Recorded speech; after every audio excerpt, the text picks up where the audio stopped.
Hello, welcome to the Redeye stream number 72. Bounce actually shows up. We'll see. He may need to be fired. I might replace him with the Scottish guy. How's it going, Scottish guy? Actually, it's not bad, lad. No, voice of one. Thank you for actually showing up. I appreciate it. Not a The problem, first sir. story we're going to talk about today is how much 40 is a prick. Is that the first story? Yes, how you can't trust a commie Californian. Yeah, you totally can't trust a Californian. I don't understand. If you're south of Oregon, you're just an idiot, right?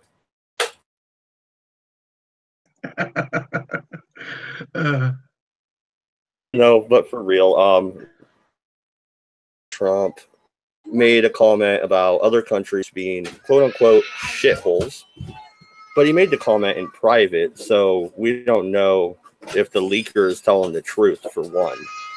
But to start off on that, let's read what the Asian countries were saying about it, shall we, Voice? If you want to screen share, you can. I'll present you right now to everybody. Yeah. Are we presenting? So this comes right from the Daily Mail. Okay. All right. So do you want to start reading the top, sir? Yeah. What? Fucking odds. Jesus Christ. Why are all these people from Birds Don't Lay Eggs coming here? Trump's use of the word shithole baffles non-English speakers around the world and sparks hilarious translations. Donald Trump demanded to know why politicians were intent on protecting people from shithole countries to the US during immigration talks. His remark was reported around the world, though was often lost in translation. Japan's famously polite press translated the remark as countries like toilets, while a Vietnamese media opted for dirty or rotten countries instead. Taiwan had the most bizarre translation, suggesting Trump had referred to countries where birds don't lay eggs. Yeah, that's just awesome. What was the first translation? The countries where birds don't lay eggs, or was it the toilet one? They're both great. Well, the Japanese were countries like toilets, and the Taiwanese were countries where birds don't lay eggs. How the hell they got that translation? I mean, how do you go from shithole to countries where birds don't lay eggs? I have no idea. And do we know if birds do lay eggs in Haiti? Is that known? I don't know. I think all the birds have been shot for food at this point. Right? I mean, shit. After that, what was it? The tsunami, or was it the hurricane that wiped them out this time? I don't know. I mean, there's so many disasters in Haiti. Well, that's it, yeah. Well, you see, that's what happens when you don't pray to the right God, you see. It's great, and it continues here. I'll just read from your screen, so bear with me. My computer and internet is being shite after last night's windstorm. Yeah, just tell me when you want to scroll down. Yeah, many Asian countries struggled to literally translate the word shithole into their language, or fell back on metaphors for fear of offending their audience. Perhaps the most roundabout translation came from the CNA news agency in Taiwan, for the countries where birds don't lay eggs. Yeah, I mean, it's just ridiculous. First off, translate the actual words if you're going to report the story. Am I right? Well, that's it. Yeah, you can't. I mean, you're probably going to have a lot of Taiwanese people wondering why the hell a president of the most powerful country in the world is saying that a country is like birds who don't lay eggs. I mean, you're going to have a lot of confused people in Asian countries right now. And it continues. Meanwhile, Voice of America's Thai service, which is backed out by the U.S., printed an explanation of the word itself in their article on the outburst. It said that the English word could translate as a hole of waste from excrement, which reflects that he considered them low-class countries. Yeah, were very guarded in their use of the term, with most picking up the story from the overs translated it as meaning bad countries, whose mainly English language used to their president Rodrigo Duterte's foul-mouthed outbursts. Newspapers were nowhere near as coy. Do you want to scroll down a little bit there, sir? Yeah. Trump, why allow immigrants from shithole countries, headlined the Philippine Star without censoring the term. Good for them. I mean, doesn't their president just shoot drug users on sight? Yeah, and you notice the press isn't going after him. Like, I mean, the thing is, the press went out and what did you call that fucker who used to run Cuba, who died? Right? He literally killed journalists for reporting on his country, and the left didn't say shit about it. But Trump in private says the word shithole, and it's somehow a world crisis, you know? Yeah, and we have a second article on this same topic, and it's the African countries' remarks. Really need to pull it up because I read the whole article. It came from Russia Today. They were saying was I'll stop presenting you, by the way. Sorry. You all right? But no, it's yeah. It came from the president of Uganda, I believe, said Marx, and the president of the United States has a resemblance to Klan member. He literally said that the president, Donald Trump, who is a New York Yankee from New York, is just like a Klan member. It's pretty insane to me. And since you went ahead and went to it, I'll present again, and we could read from it for a little bit. If you want to stand, I'll continue when you get to a spot where you want to stop. Yeah, not a problem, lad. Reprehensible and racist. African states respond to Trump's alleged shithole comments. African governments have slammed Trump's alleged remark about shithole countries, said to be targeting the continent. Local media also jumped in, with one outlet suggesting parallels between the White House and the KKK. It comes after a Washington Post report citing sources said that Trump had referred to some African countries, as well as Haiti and El Salvador, as shithole countries.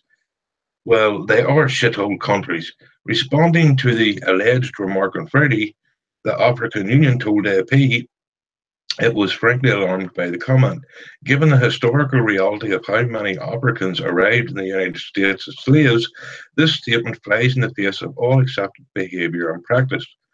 AU spokesman Eba Kalundo said, "This is particularly surprising as the United States of America remains a global example of how immigration gave birth to a nation built on strong values of diversity and opportunity." Individual countries also chimed in, with Botswana, releasing a statement that called the comment highly irresponsible, reprehensible, and racist. It said the country has summoned the US ambassador to express its displeasure at the alleged utterances. The government of Botswana is wondering why President Trump must use the descriptor and derogatory word when talking about countries with whom the US had cordial and mutually beneficial bilateral relations for many years. Yeah, that right there is code for America giving shit tons of money to these countries and these countries wasting it. South Africa's ruling African National Congress called the alleged remark extremely offensive. Yeah, but you know, the civil wars and shit in your country aren't offensive. I wonder, can we pull this up? There you go, Matt. Botswana government, that's interesting. No, and you know what, man? It's really interesting how one comment will alarm a whole continent when I'm a little alarmed by the foreign aid we've been giving them that just goes to the dictator's house and sits there while everybody else starves to death. You know, how about the medicine and the aid AIDS treatment don't give out to the poor while they're committing genocide. You know, all the money we give to UN for these people to sit around and talk shit about the president. I don't like the president. I really don't. But I'm an American. I can talk shit if I want. Nor did I vote for him. These guys are getting money over fist. Never, never stop at a chance to tear down the United States or the president. In a related story, after these comments came out, the ambassador to one of the South American countries quit, saying he can't work for a president who disrespects third world countries. This is ridiculous. This was a comment made in private, and I'll make it public. These are shithole countries. Do you want to live there? I sure as fuck don't. No, I mean, you're completely right. I mean, I have to agree with you. When it comes to America, I guarantee you, if America stopped sending foreign aid to all these countries, within a month, you'd have all these countries sucking on President Trump's dick to get the money back. That's what would happen. Well, yeah, and the president, in a reference to the KKK, that again. You know what happened today? In a different story that I chose not to bring up, who had been serving 3 consecutive 20-year sentences. 1. That's a good thing. Those are lynched people. He really committed violence against other races. You're a robot a bit there, Mom. Maybe they should take a look. Where's that fucking Albert? Oh. You know what I mean? And yeah, I don't know how much more we really have on this topic, really. I mean, what's your thoughts on it? Again, this is just, it shows how completely, it shows that journalism in the mainstream media is dead. I mean, how this is even a fucking story. I mean, this should have been on the second half of the paper at the very bottom on page 62. It should have been, Trump makes a gaffe, and like 3 lines, and that's it. But no, for some reason, the mainstream media is making such a big deal out of this that it just shows that they have no integrity left. Yeah, I agree. And I saw somebody that I follow on Twitter posted a big old list of stuff they tried to nail Trump on. He's racist, he's sexist.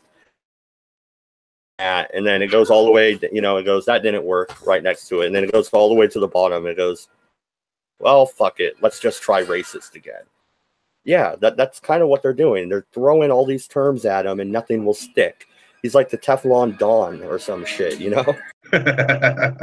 Well, see, and what I do love, I mean, I know some people don't like Trump, but the thing I love about Trump is he doesn't apologize. He knows he's never going to win with these cunts, so he doesn't even bother trying with them, and that winds them up no end. Every other president and politicians suck up to the press as much as possible, but Trump tells them to go fuck themselves, You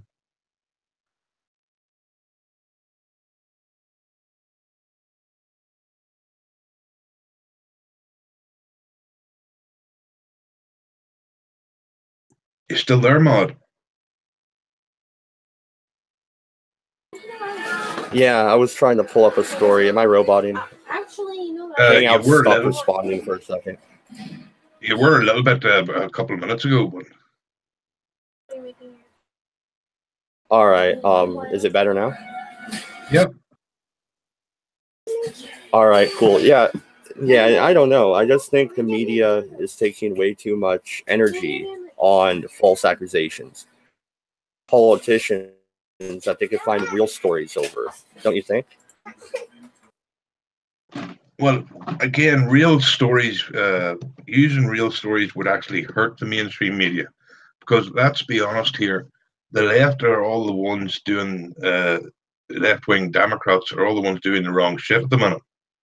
I mean, when that law in California came into power, that it was now a misdemeanor, just a misdemeanor to deliberately give someone AIDS, where was the coverage of that from the mainstream media? You know, we didn't see it like for 2 full fucking days on every channel. No, there was no mention of that. There's no mention of uh, the fucking that wanker De Blasio in New York, who is going to try and bankrupt New York by taking the oil companies to court. Where's the all the coverage of that? It's nowhere to be seen. So the left are doing all these bad shit, stupid things. The media isn't covering it at all. But if Trump says one bad word, then it's a media story, you know. Yeah, absolutely. Or, I mean, there's plenty of other stories. I mean, look at Seattle. They instituted the $15 an hour minimum wage. Unemployment has risen. You can't even get a $5 footlong from Subway anymore in Seattle because they can't make it for $5.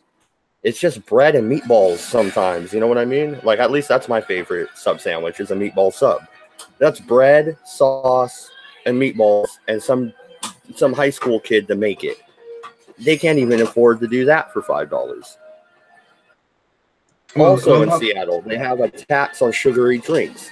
They're taking Gatorade from like $10 for a case, and now it's up to like 30, just because the tax on sugary drinks. Okay, you know why we have cheap sugary drinks? Because we have a subsidy on corn. That way we can make corn syrup really cheap. That way the soda companies can make soda really cheap. So why don't you just stop the subsidy and it'll rise to a natural level? Let's keep the subsidies, waste money, and then tax it on the back end for the customer. Yeah, and just think of the jobs in that factory that makes those sugary drinks. If they're not selling, you know, because let's be honest here, people are going to buy less of those, you know, multi-packs of those sugary drinks, which means that the profits are going to go down, which means the companies aren't going to need as many people to make the drinks because people aren't buying it. So you're going to have higher unemployment. You know, that company's going to be paying less in taxes to the government. So your politicians are going to have to cut certain programs that help the people. This is just a lose-lose all round. You know, all you have to say is instead of enacting these stupid laws that say, listen, everything in moderation. And then it's up to the individual if they want to listen to that or destroy themselves. And then that's on them. You know, trying to regulate people's lives right down to every little thing they do. I mean, you might as well. It was probably freer in Nazi fucking Germany, you know. Well, maybe for you, but I mean, Catholics or Jews would probably disagree. But you know, anyway. Well, you know what I mean, like, you know, metaphorically speaking, you know. Yeah, I know. I was being a facetious dick there. You're the only one on the show today. It's a small panel, so I got to pick on you, I guess. You get all the focus. It's okay. I'm well used to it. You know, we of the monster race have to take the hits. Nice. No, and also, speaking of Democratic politicians, reason through these stories, so hopefully we can come up with something at the second hour. But do you want to pull up that story on the guy running for attorney general in Chicago who got mugged at a photo shoot in an inner city neighborhood? I'm just making sure I got the right one. That's not it. Oh, here we go. Great. Yeah, no, and I want to read this short article out word for word, and then we'll discuss it because this shit is gold, man. It's a gold mine. Can you see I'll go that? ahead and present you again for everybody. Yeah, scroll down. Look at the look on this guy's face. Was this before he got robbed? Because he looks like he's getting robbed. Just saying. You ever remember the scene from the first Police Academy movie where Lieutenant Lassad has the hooker under the podium? Oh, yeah. I That see where looks you're like he's going there. I see where you're going. There you go. Oh man, and if my mic was that close to my face right now, I would be like roboting and killing you people. Like he has that thing right there. Jagger. All right. All right, but I got this one. This one's great. So, a Democratic candidate running for Illinois' Attorney General was robbed at gunpoint Thursday during a campaign photo shoot in Chicago. The Tribune reported that Aaron Goldstein, 42, and members of his campaign team were approached by three men in their early 20s.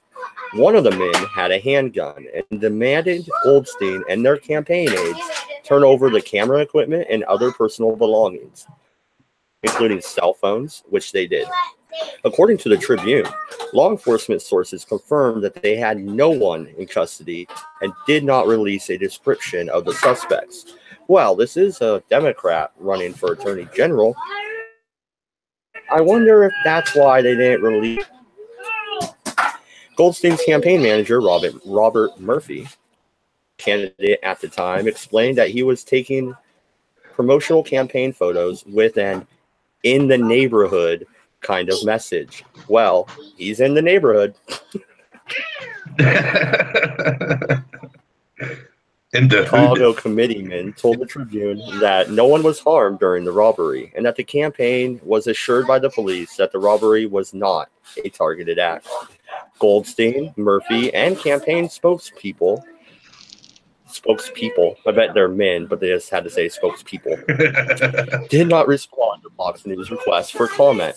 Goldstein's campaign's Facebook page, posted a link to the Tribune article with the comment, "Thank you all for your concern, well wishes, thoughts, and prayers, Mole." They said prayers. My team and I are good. Goldstein is running for Attorney General to replace Lisa Magnagen. Is this Illinois? And is part of a field of 8 vying for the Democratic nomination. Okay, first thoughts. He might have had someone under the podium, and maybe he got robbed by the pimp. You might be onto something there, voice. My first thought is it's Illinois, so they're definitely corrupt. I know this. I live there. Like my second thought is governors are in prison. Well, my second thought, real quick, is that in the neighborhood photo shoot. How stupid are you? You didn't have a police officer with you when you're going into these inner city neighborhoods with expensive filming equipment. Your campaign staff. Well, come on now. Come on. Cops aren't always bright, man. Cops aren't always bright. Well, I mean, are you gonna, if you're running for Attorney General, Mole, are you gonna go to inner city Chicago with expensive equipment and expect to not get robbed? Oh, hell no. Hell no. Night in Chicago. Yeah. Hell no. I mean, like Chicago, you're gonna get robbed no matter what. If you're in the inner city, you're getting robbed. No, you have to think, the one of the best pieces in that article was they didn't release a description of the suspects. We all know who the suspects are, That's ridiculous. That is ridiculous. Yeah, absolutely. And I mean, isn't it great, though, that this was a Democrat running for freaking Attorney General who got robbed? It's humorous, that's just to say the least. Are we saying this is a false flag? Hooray. No, memes. I'm saying this motherfucker deserved it. I hope he had some fucked up pictures on his phone, too. Wait, you're saying a guy running for Attorney General was robbed? Yeah. Indeed. Yeah, because Has he suspended his campaign yet? No, he was robbed because he wanted to do a photo shoot in the inner city with no protection and expensive camera equipment. And he's a Democrat, so it just makes the irony that much richer. You know what I mean? Where was this? Chicago. So what you're saying? So what you're saying is a white dude with a whole bunch of his entourage, dressed in very nice suits and expensive camera equipment, was walking down the streets of Chicago for photo ops. Yeah, and they were approached by three men in their 20s, because they're Democrats, so they're not going to give a description. But I bet I can give you a description. Yeah, they probably needed money. Yeah, thank you. I was trying not to be too horrible there, but come on, man. He was an inner city photo shoot. It was probably three young African American individuals who robbed this Democrat running for attorney general of all things. To be like, yeah, I got robbed by three black guys. Please hire me as your attorney fucking general. Well, to be fair to them, they probably didn't give a fuck what the hell those guys looked like. They're just like, these folks got money. Let's get some. Oh, I mean, yeah, if Chicago absolutely. actually had an economy and some jobs and everything now, and if those dudes had some decent paying jobs and everything, and they were putting up their new flat screen and playing Call of Duty on their PS4s with their buddies and stuff, you're probably not going to rob the dude running for AG on the street. Yeah, it wasn't a very good plan, that's for sure. But gangsters aren't very bright. These three are bright enough, Mole, because they are not caught, and there's no description given, no APB. They got away with it, sir. Yeah, there's a lot of crooked cops in Chicago. A lot of cops in Chicago just don't give a fuck. I mean, I don't know. I mean, I guess they are now bright in the sense that they're not school smart. But I mean, if you grew up on the streets, then yeah, you're probably pretty good at being a criminal. I mean, that's just the way it is, right? Dude, you know what you know, and folks have to survive and stuff. Dude, if you don't got a job or something like that, it's like I get why you guys are out there. Down. I know what the streets of Chicago are like. I'm a recovered heroin addict, and I spent a lot of time on them streets. So, no, dude, I hear you. Like. Yeah, I was gonna say, instead of all these candidates spending money on their AG races, why don't they just work on like a Chicago economic development program or something? Like that would actually help solve problems. I think that Chicago's downfall started probably when they started making ghettos like Cabrini and Green. They thought it was a good idea. Oh, let's put them all together. But then it was even worse once they tore it down, because then they're spread out all over the place. At least when they were in Cabrini Green, they were all in one spot. But now they're spread out all over various neighborhoods. They have extra gang violence because they're trying to give away houses in Chicago and shit. Like they were giving away good middle family homes like for like $1,000 and shit like that. It's like, what the hell is going on? No wonder the place is falling apart. Yeah, it's pretty bad. I mean, it's not quite Detroit yet, but it's getting there. Hey Mole. Mole. I might be moving to Chicago, homie. How big are these houses? Guns. I'll protect myself. We already went over this. A three bedroom home in Chicago will probably run you about, I don't know, probably $150,000. If I had to guess. Like, which area? I'm talking about the middle of the fucking ghetto, homie. Like Detroit status. I really don't know. For those houses. You could probably get a bit cheaper, but if you were on Obama's side of Chicago, probably be a little more expensive.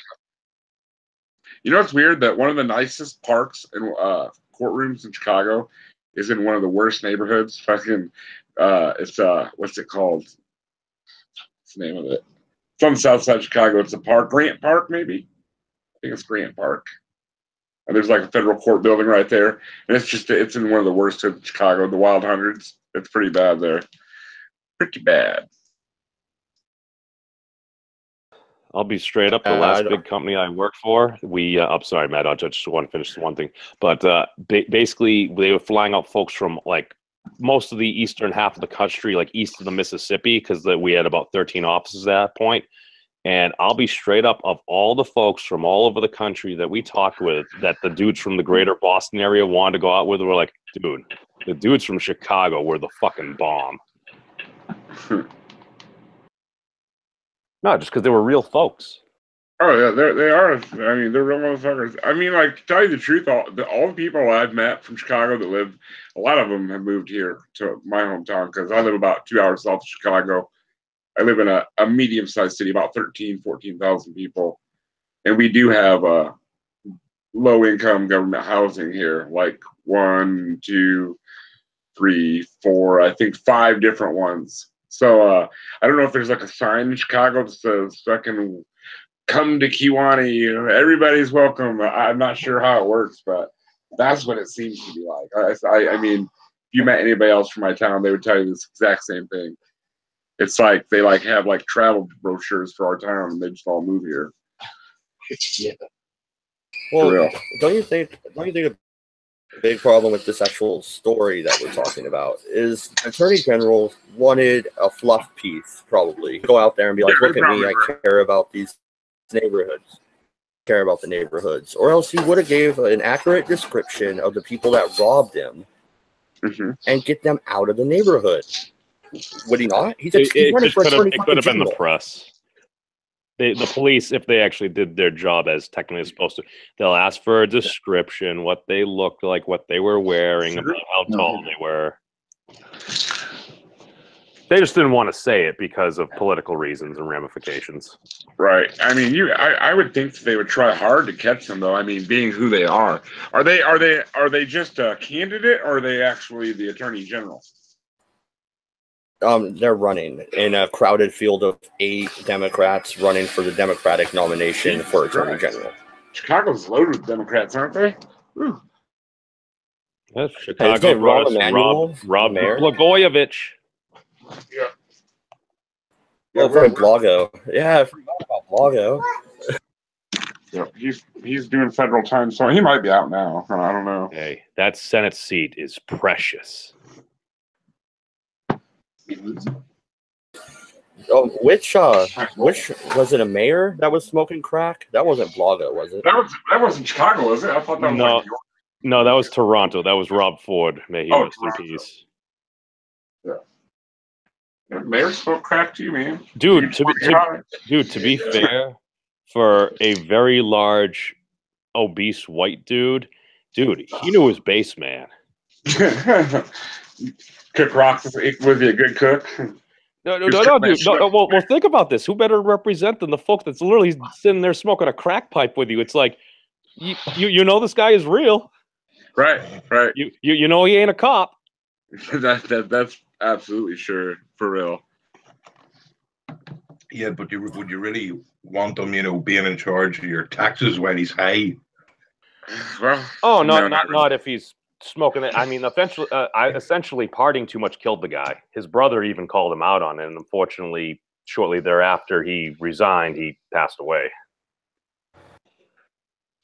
That's no good. I don't want to make too many jokes about the dead crackhead, but he's a fun-loving guy, dude. He brought so much joy to the world. Like, did you ever see the video clip of him basically running over this little old lady that was a member of the legislature? It reminded me of Boris Johnson tackling that kid playing football. It didn't mean any malice, but it was one of the goofiest things in the world because he looked like the Ford train. Oh, wow. I must have missed that because he ran over Boris Johnson played tennis, not football. Oh, when he tackled that small little Asian boy? Oh no, you're talking about wait, he attacked a little. No, he didn't attack. No, they were literally playing football or a very play rugby or something. And as he's going to grab the little kid, he kind of slips and he horse collars the kid. And the kid is just probably 45 pounds soaking wet. So you see Boris Johnson falling on him. Tell me that's on YouTube. I have to see. Oh, absolutely. It is. I'm pulling it up right now. Do you just want to watch it? It makes me think of the refrigerator. Remember the refrigerator, William Perry? Oh, yeah, dude. Except this kid didn't get hurt. Oh, okay. Voice. The answer to that is definitely yes. I totally Dude, want to watch it. like I said, I grew up in Illinois, and when I was a kid, I remember they were fucking selling Big Macs, and you could buy a Big Mac, and it came with a little plastic record of the Super Bowl Shuffle on it. Like, I remember Jim McMahon and Mike Singletary, and who else was on the '85 Bears? Walter Payton, William Perry, Richard. What the fuck was his last name? Let's watch Boris play some sport. All right. Cabbage was telling me about this guy. I want to check him out. That's not football, that's rugby.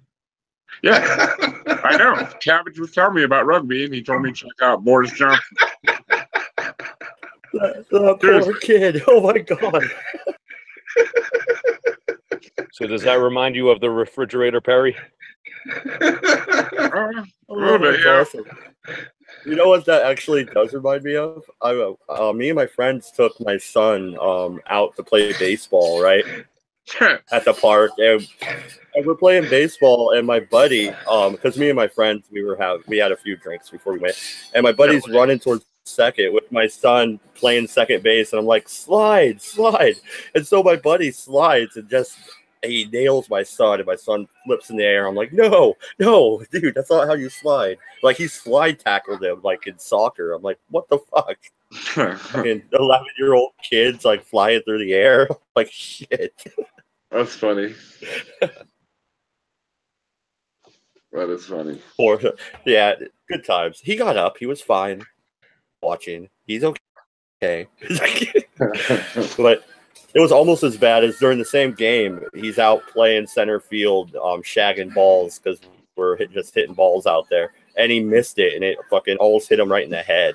I'm like, okay, maybe baseball's not your sport, son.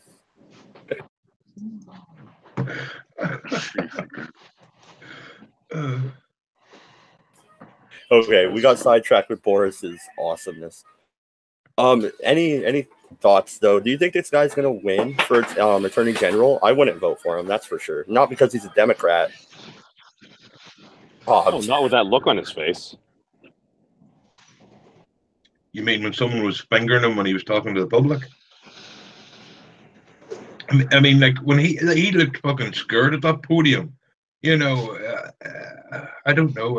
It's on that. Maybe they were still waiting to take his microphone, and he had to finish his speech before he gave it to them. Maybe they put the battery pack for the microphone in the wrong hole.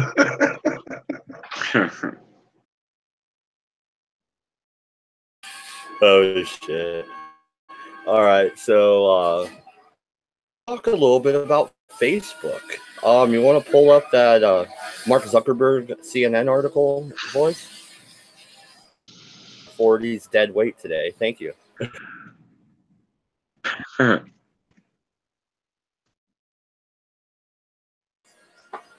Mark Zuckerberg's going to tighten up on the newsfeed option in Facebook. And I'll be perfectly honest, I don't even use Facebook anymore. I have my personal Facebook for my old pictures, but that's it. So I've already stopped using Facebook. But after this, the stocks have once again plummeted for Facebook. Well, aside from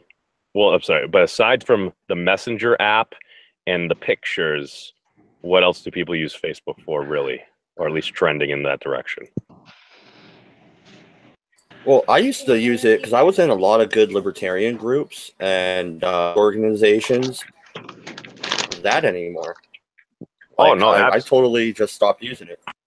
Oh, absolutely no. Styx did a video earlier basically saying that aside from the Messenger, Facebook's basically dead. I mean, like, didn't they buy Instagram, and most folks just prefer using Instagram? Yeah, absolutely. And let me read a little bit out of this.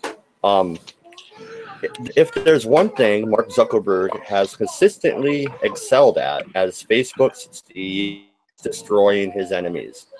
When Google launched Google Plus, a rival, Zuckerberg put Facebook in a state of lockdown. And it means that Carthage must be destroyed, according to one tell-all book from a former employee. So, wait a minute. Does that make book Rome? Or what? Well, or Greece. It was Greece and Carthage. To be fair, Google Plus was actually a much better concept than Facebook with their circle function. It's just, it was made by a bunch of engineers, and the end user product was too confusing. That's why folks never really adopted it, because Facebook is like, all right, let's go through your emails. Oh, here's some friends. Just put them all in your same feed. But the circle thing, it literally would have like, it's kind of like having a Reddit, a subreddit. So only certain folks would see certain things, which actually made more sense. So you could talk shitty about like shit post on like this group of friends, but with like your parents and stuff like that. Oh, happy birthday, everybody. So that was kind of the concept, but yeah, it was too confusing. Yeah, I got ran off of Facebook pretty much. Just every time I got on there, I'd post something and I'd be called a Nazi or an alt-right, or I'm like, what the fuck ever. I'm done with this. Oh, dude, I haven't been on Facebook for like a year, and I barely would post any of that stuff. I just post positive things. And I didn't post anything like terribly crazy. I just like talk about how crazy things were getting with, like, you know, trans people, fucking Z and Zer and fucking all that shit. Remember when all that shit was going down last year? And wait a second. Would you say that perhaps the election of President Donald Trump has killed Facebook? Oh yeah, I would most certainly say that. That if it didn't kill it, it fucking fatally wounded it. Well, the media is not helping either. All right, well, go ahead. Yeah, continue on a little bit. After Snapchat and gaining traction several years ago, Zuckerberg, I'll just call him Z because I hate his stupid last name. Z tried to buy the company, and failing that, pushed out a long list of features and new apps to clone the app. Google Plus is no longer viewed as a threat to Facebook. Snapchat is struggling to grow its audience, and now Z is turning his focus to a new enemy, Facebook itself. Dun dun dun. On Thursday, a major change to Newsfeed. Its central feature to prioritize posts from friends and family over posts from. Okay, here's my problem with that. Facebook has been trying to sell ad space, get your audience to grow. How is it at the same time it's selling ad space and selling your group? You know, if you're buying ads, how are they going to then censor and then have your friends post? Why are you buying ad space then? Why are you paying them money? More targeted ads, I think, because I think they kind of tried to do this, or maybe Google was trying. But here's the thing. You're much more likely to purchase a product, no matter what it might be, if somebody that you actually know in real life have had interactions with recommends it. They say, from sales perspective, a recommendation is the best sales tool. Yeah. And I guess we'll continue. The goal, according to Z and Facebook, is to boost the well-being of the billions of people who use this network by encouraging users to have more conversations with peers rather than being bombarded by brands. Okay, again, I don't know why I left Facebook. I left Facebook because, oh, here's a shocker. I like to argue politics. I like to argue history. Losing family members and friends over my points of view, over my argument. And I did. I got blocked by my sister. I got aunt like bitched me out over my stance on abortion. I have a stance when I have. But anyway, moving on. When I was there, I'd rather be in the groups and stuff. I don't talk to my friends on there that often. Really, I mean, with the idiots in other groups. So, I mean, really gonna boost the well-being of the billions over seeing everybody else's. That's all the posts. And there are cases of the suicide rate amongst teenagers rising as social networks have been rising. That is a trend. Don't you guys find Mole? Any thoughts? No, yeah, you're still muted. Okay, I was chatting with Chips. Sorry. But yeah, I would think that would be entrapment. Dude, Illinois is a very, very rough Well, I mean, what do you we're think? literally the worst state in the union. Like, we're bad. I think it's something about Facebook. Oh, Facebook? I don't even want to deal with Facebook. It's just, I mean, old ladies hang out on there now. I mean, it's lost its appeal, dude. I mean, like, my 77-year-old father's obsessed with Facebook. He's on it from the fucking. He's on Facebook like we are on Twitter and YouTube. No joke. He's on it all day long. So what you're saying is he's re-gearing the platform to more of the AARP generation.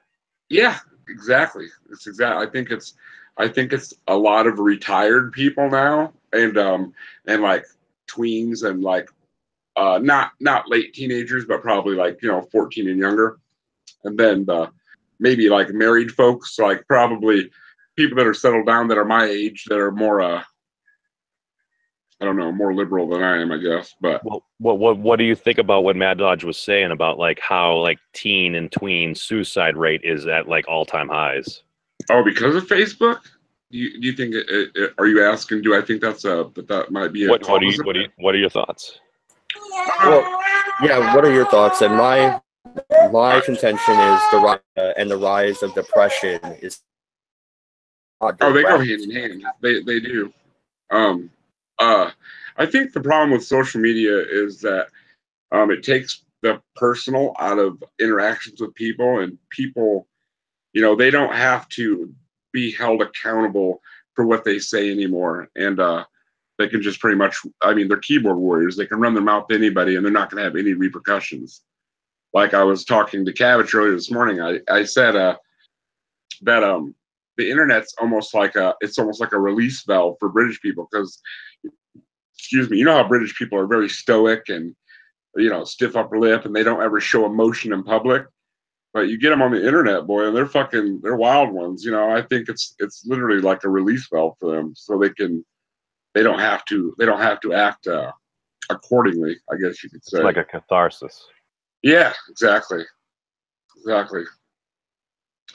And he agreed. He said that would be a positive. I mean, well, that would be a positive thing in some ways. But I'm saying, but with teenagers and stuff, yeah, I believe that, like them challenges and shit, and because I mean, kids are easily influenced, man, and I mean, people post shit constantly all over the place. So yeah, I do believe it is probably causing higher suicide rates. Well, so how exactly could a company help the well-being of people when they're in agreement with me that it's kind of damaging the well-being, at least? We need the rise of the noble trolls. Well, yeah. Is Mole breaking up for you guys, or is it just me? I might have to drop out and come back real quick. I think your internet's been a little funky because you were roboting a little bit there earlier.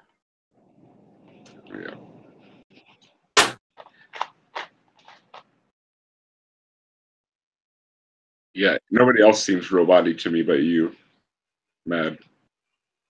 Well, yeah, like I said in the side chat, I'll be right back. You guys continue on this story, please. It'll take me like... No worries. Do what you gotta do, Mad Dodge. But anything's on this Facebook thing. I remember looking, I think it was 2-3 months ago, I was getting told that like 4 kids, literally they did a test. And again, I haven't been able to verify this, but it does sound like some of this true. Basically, they had volunteers put their phones in a box and they wouldn't be able to use it. Basically, after one day, 2 of the folks end up taking their phones back, but they felt they were so behind, like people literally started killing themselves. And then like the other 2 folks, they had to go a week without their phone, and they guess they couldn't do it. I was never able to actually verify that story. It sounds plausible, but I did find, while searching for it, find so many other social media related, like teenage deaths, folks getting bullied on shit like that. So like, this is why, like, I don't necessarily like labels at all. I think they're kind of silly at this point, but they do mean more than any ever before. So it's like, I support the warriors of social justice, maybe not a quote unquote SJW. And here's my difference here. I know warriors of social justice that literally, like, They believe in things. They actually go out there. They fight the good fight, and they've been arrested. They were like the Bernie Sanders of the world and stuff like that. But then you have the folks that we'll call quote unquote an SJW, where they're just doing it to score some virtue points. Right. It's kind of like they're hard. Like, yeah, they probably kind of believe it, but it kind of seems like they're more going with the flow to kind of just score some more followers or whatever form of subscriber or fan you want. Yeah, it's definitely. I mean, I think that like with all things, everything starts out with good intentions, and then it just evolves, and just spirals out of control, becomes craziness. I mean, like I said, kids are very easily influenced. Facebook is and as far as social justice goes, you're right. I'm not the kind of I would never call myself social justice warrior. But real social justice, like you're talking about, I can get behind that. Well, oh no, absolutely. And the reason I bring that up is because let's face it. I mean, some of these kids, they're offing themselves because, like, dude, they are getting like horrendously harassed and shit online. Yeah. So it's like when you have folks that are promoting social justice and then bring that up, it's like, man, they do have a point because folks are like killing themselves and shit.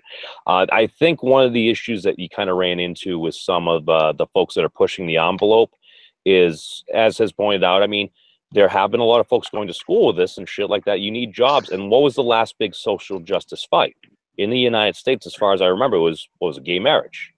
Yeah, that fight has been won. What do you do after your primary battles have been won? You kind of start after going for the low hanging fruit, right? Right. And I mean, it works both ways. Oh, go ahead. No, I want to ask you a question, Mims, going back to a point you made earlier with regards kids and social media accounts. Do you think, at least from a what would you say, ethical stance or moral stance, it would be a good idea to ban kids from using social media until they're like 16? I don't mean take their phones off and they can use the phones for emergency calls to family and stuff, but just don't allow them on Twitter or Facebook until they've had time in their young lives up to 16 to actually engage people in real life and get a hardness, get to see how to deal with real people before they then go on to social media accounts, which can be full of idiots. Would you let a 10-year-old roam the streets at 2 o'clock in the morning? No, I won't let my 12-year-old on Facebook. He created one behind our back, and we shut it down. We grounded him. Like, he got in serious trouble for it. Like, no, once, because you have to lie to even sign up for Facebook at that age, right? Yeah, I mean, isn't there? Don't you? I mean, what is there an age limit you have to be? It used to be 18. It was 18 at one point. For some reason, I do think they actually lowered it. For some reason, I think it's lower. Or something, maybe? I think it might be lower, man. Wow. For some reason 13 sticks out, and that just, I don't know. 13, because my son is bugging me for it. He'll be 13 in May. So let me guess. I mean, does he use the arguments? But all my friends are on their dad, and I can't talk to him, and I'm not cool, and blah blah blah, that kind of thing. Yeah, no, and I told him, I'm like, well,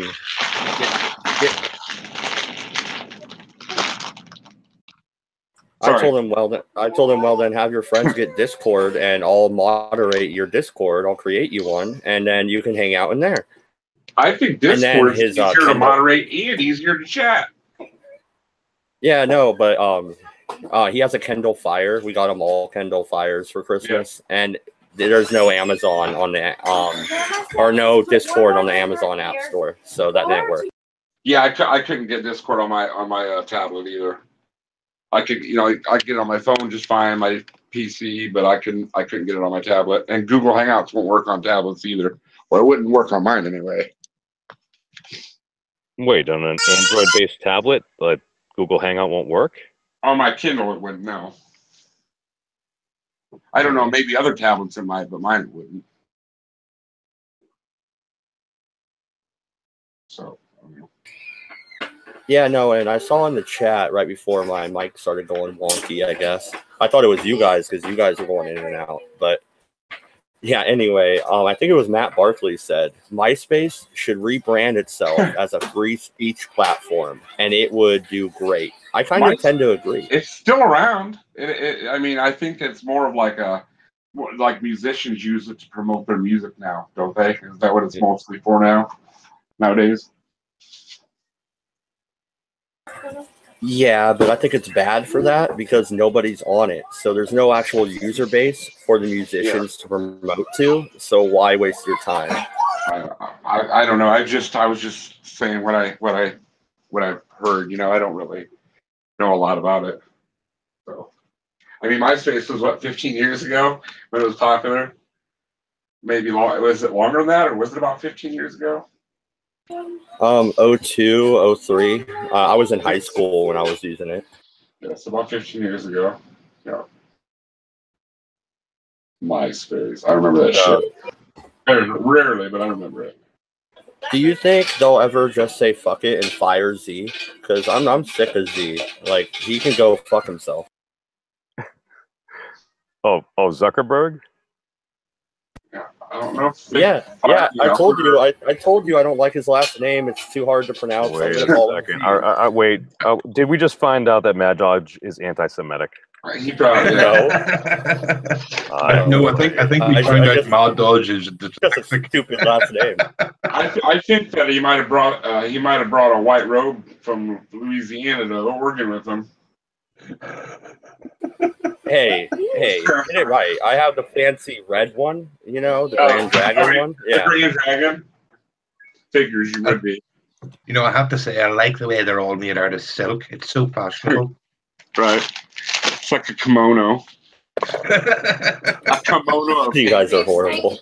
The KKK copied the Japanese. We're not horrible. We're not dropping the N-bomb like someone else I know was for no reason. I thought they copied the guys in like the Middle East or something, right? Well, actually, no, their robes are nice. They have like air like inlets and stuff like that on the back. Like, it's actually supposed to be pretty cool in those robes. Yeah, because they keep the sun off, but they let the air in. It's all about ventilation, man.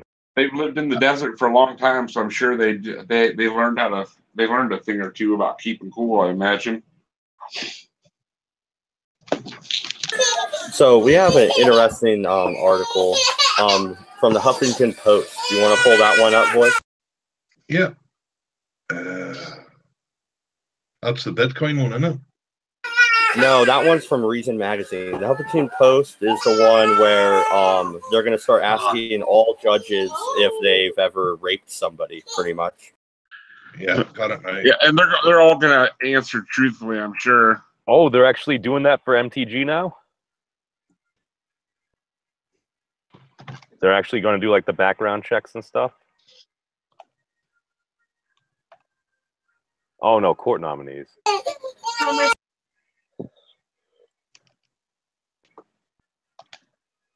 Do you want to read this one, Maud, or? You might want to start it out. I have a little bit of background noise going on. Okie dokie. Senator, I think it's Senator anyway, Mazie Hirono vows to ask court nominees under oath about sexual assault history. As you know, women and men all across the country have been speaking out about their experiences with sexual assault and harassment. And it started in Hollywood, but we know it occurs in many other settings. Senator Mazie Hirono, starting today, I'm asking nominees to our courts under oath whether or not they have a history of sexual assault or harassment, like in other industries or judges are in positions of power. Senator Mazie Hirono of Hawaii wants to guarantee that those who have committed sexual assault stay out of positions of power, including the court system. Well, I think Congress is going to be depleted within a week then.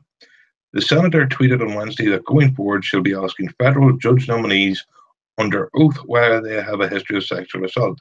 And as we all know, no one's ever lied under oath.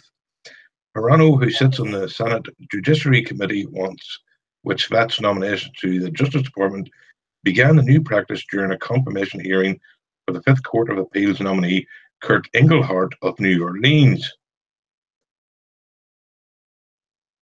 You want to continue on there, Maud? Yeah, if I can. Okay, so as you know, women and men all across the country have been speaking out about their experiences with sexual assault and harassment. And it started in Hollywood, but we know that it occurs in many other settings, Hirono said on Wednesday hearing. Asked Engelhard Hart 2 questions about whether he'd ever been involved with sexual misconduct. The judge said he hadn't.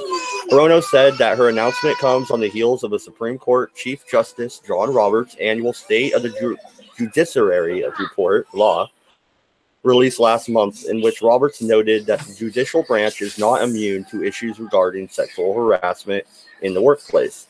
In the report, Roberts said he would launch a review of how the federal judges should address sexual harassment in 2018. Roberts came in the aftermath of sexual harassment scandal involving a federal judge. At least 15 women alleged in December that Judge Alex Kozinski, man, fuck Polish last names too, just saying.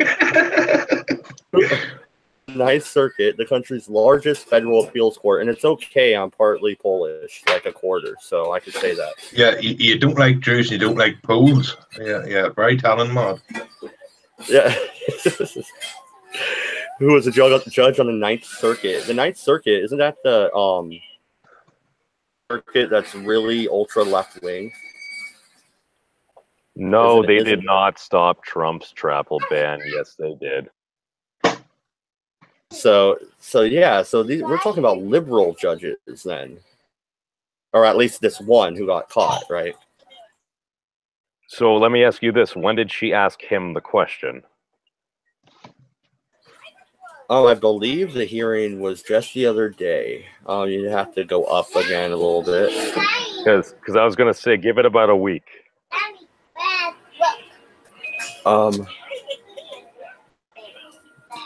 Yeah. Oh, and it's funny. The report was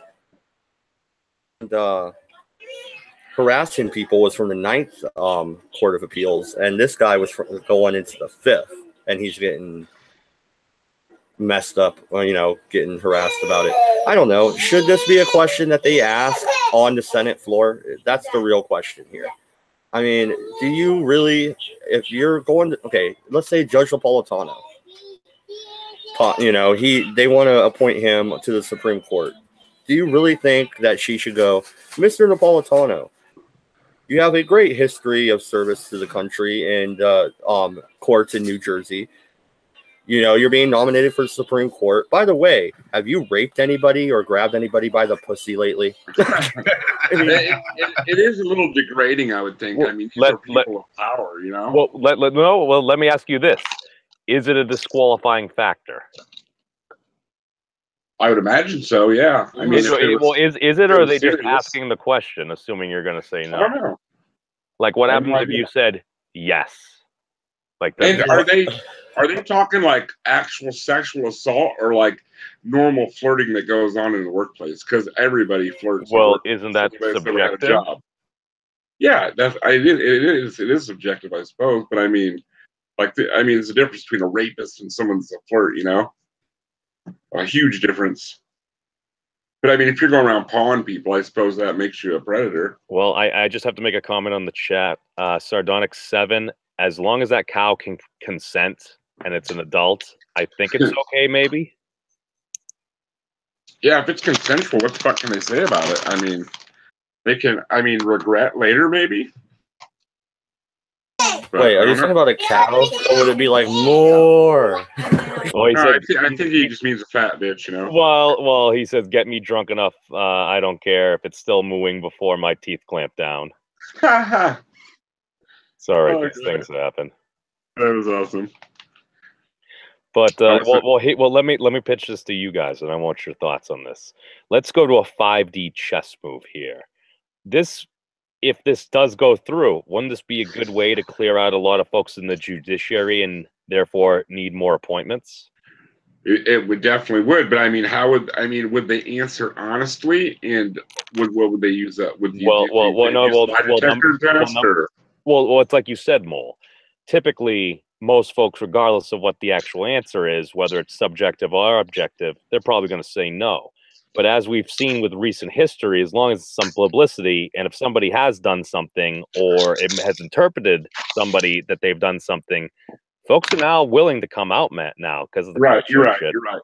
And even if it was consensual at the time, and they have enough people backing them, they can turn it from consensual into sexual harassment or assault very quickly. I mean, and that's ridiculous. This day and age, I mean, it's pretty. I mean, I know it sounds silly to say this, but it's pretty dangerous to be a straight white male, man. It really is. I mean, it's probably the worst time we've ever had. I mean, we're pretty hated right now. It's almost like we need a group advocating for us. Right, like, yeah. Oh, yeah, okay. I see what you did there. We know the WAACP. Well, what is it? Wasn't Newton that said at one point, for every action there's an equal but opposite reaction? Yep. Well, as long as Richard Spencer isn't the spokesman for the group representing us, then, you know, I might be okay with it. But I'm pretty sure he'd apply for the job, so we probably don't need a group. No, but okay, so I think what the point is, though, if you lie to a senator under oath in the Senate, that's not only perjury, but that. So I think it's more of a trap. It's more of a trap. So like they're obviously going to say no, especially if they were never charged or files were never brought forward. But if they're never charged or files were never brought forward, then they're not guilty of anything. And I mean, we still live in America, don't we? Well, that's right. But then if it comes out like Cosby style later on, then they're going to get more charges added to them because they're going to have perjury and perjury to the Senate or something. I don't know. It's worse to lie to the Senate than just in court. You're lying to the federal government under oath. Yeah, that's never a good thing. I mean, they'll probably send you to federal prison. The point I would make. Go ahead. Sorry, Lord. The point I would make about this is that every state, every town, even on a federal level, they already have the laws on continuance in place to deal with sexual harassment claims. You know, so this is going to cost the taxpayers even more because they want to have separate investigations than the investigations that are already in place for people who want to report sexual harassment. So I'm thinking about the financial cost for all this virtue signaling to the taxpayer. Yeah. Well, my question on that's why I initially asked: is this a disqualifying factor? I imagine it would be nowadays. I'm sure they would figure out a way to get rid of you. Well, no. The only reason I say this is because President Clinton was getting BJs in the Oval, and we reelected him. Nobody cared. Yeah, but I mean, I don't think consensual that he harassed her though. You know, I mean, he was probably like in the Oval Office, like, "Oh damn, I need someone to suck my dick," and he hooks that little office. He's like, "You come here," and like, you know, fucking what went down. I mean, would you have sex with Hillary? Ugh. God no. Well, obviously Bill didn't. I mean, oh no, that's an ad hominem, and I'm attacking his family. My apologies, Bill, Chelsea. Well, I mean, Chelsea is debating on running for office, so I would say she's fair game. Oprah's gonna be the next president. Fuck you. If that happens, I'm the one going to Canada. I'm fucking out of here. I'm gonna go invade the Beardbarians' lands and Trump win free 2020. I'm telling you, man. I'm telling you. Can you imagine that? Can you imagine that election race? It'll be like a fucking circus, man. Well, two fucking billionaires going against each other. It's going to be a fucking circus. Well, dude, that's why I say they should run on the same ticket. It was like Mad Dodge said. Actually, no. That's what Trump should campaign on, removing, what was it, the 17th Amendment or something? Basically, president and vice president. Then we could literally have President Trump and Vice President Winfrey. The political system goes boom as we know it, and we hit the reset button. People's heads would fucking explode, dude. But here's the thing. They've been friends for years. Yeah, and you know what? People wouldn't have any way to that they would lose the race card against him. They would lose a lot of things. They wouldn't be able to blame him for everything anymore. That's why it would be perfect. And from Trump's standpoint, he'd be crowning the next president. Right. Apprentice. I'm not saying that Trump is. I'm not a Trump fan, nor was I a Hillary fan. But I do think that he's getting fucking railroaded, and they're looking for any reason to slander him and smear his name in some way. I mean, everything he does, the way he moves his hands, what he says. I mean, this guy's fucking being scrutinized more than anybody in history ever has been. I bet you McCarthy didn't eyeball people that bad in the 50s. Well, I think a part of the problem is the fact that he is an outsider politically, and he didn't know who to hire for his staff. He has nobody he trusts in there. The only person he could trust was Bannon. Threw him under the bus and ran him over twice. Bannon was the source of most of the leaks. You think so? He was according to Fire and Fury, or at least according to Sargon's review of it, that's what I got as Bannon. Let's face it, he had most of the media connections and shit like that. And to be fair, I do kind of believe that Trump himself was probably one of the leakers, and he's literally probably been leaking fake news, and folks are just jumping on this stuff, and it's just taking away the media's credibility. It seems like a strategy to me.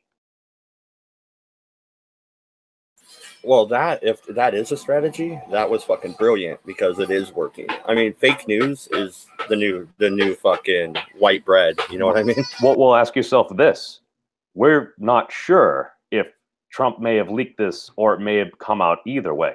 The sheer fact that there's confusion is confusing people. People don't know what to believe anymore. And when people don't know what to believe, they typically just vote whoever's still the incumbent. You're right. I hope they look towards the Libertarian Party. I will be. Yeah, you're right. At least, you know. So are you saying you're not a liberal? I am not. I'm not with freaking the liberalist title. I think we talked about that last Redeye. That's fucking something better. No. What I'm saying is, let's crowdfund me to get me to the convention and put me on the ticket. I'll be 35 in 2020. I'll be the youngest president ever if you elect me. I can't be worse than Trump and Oprah. Come on now.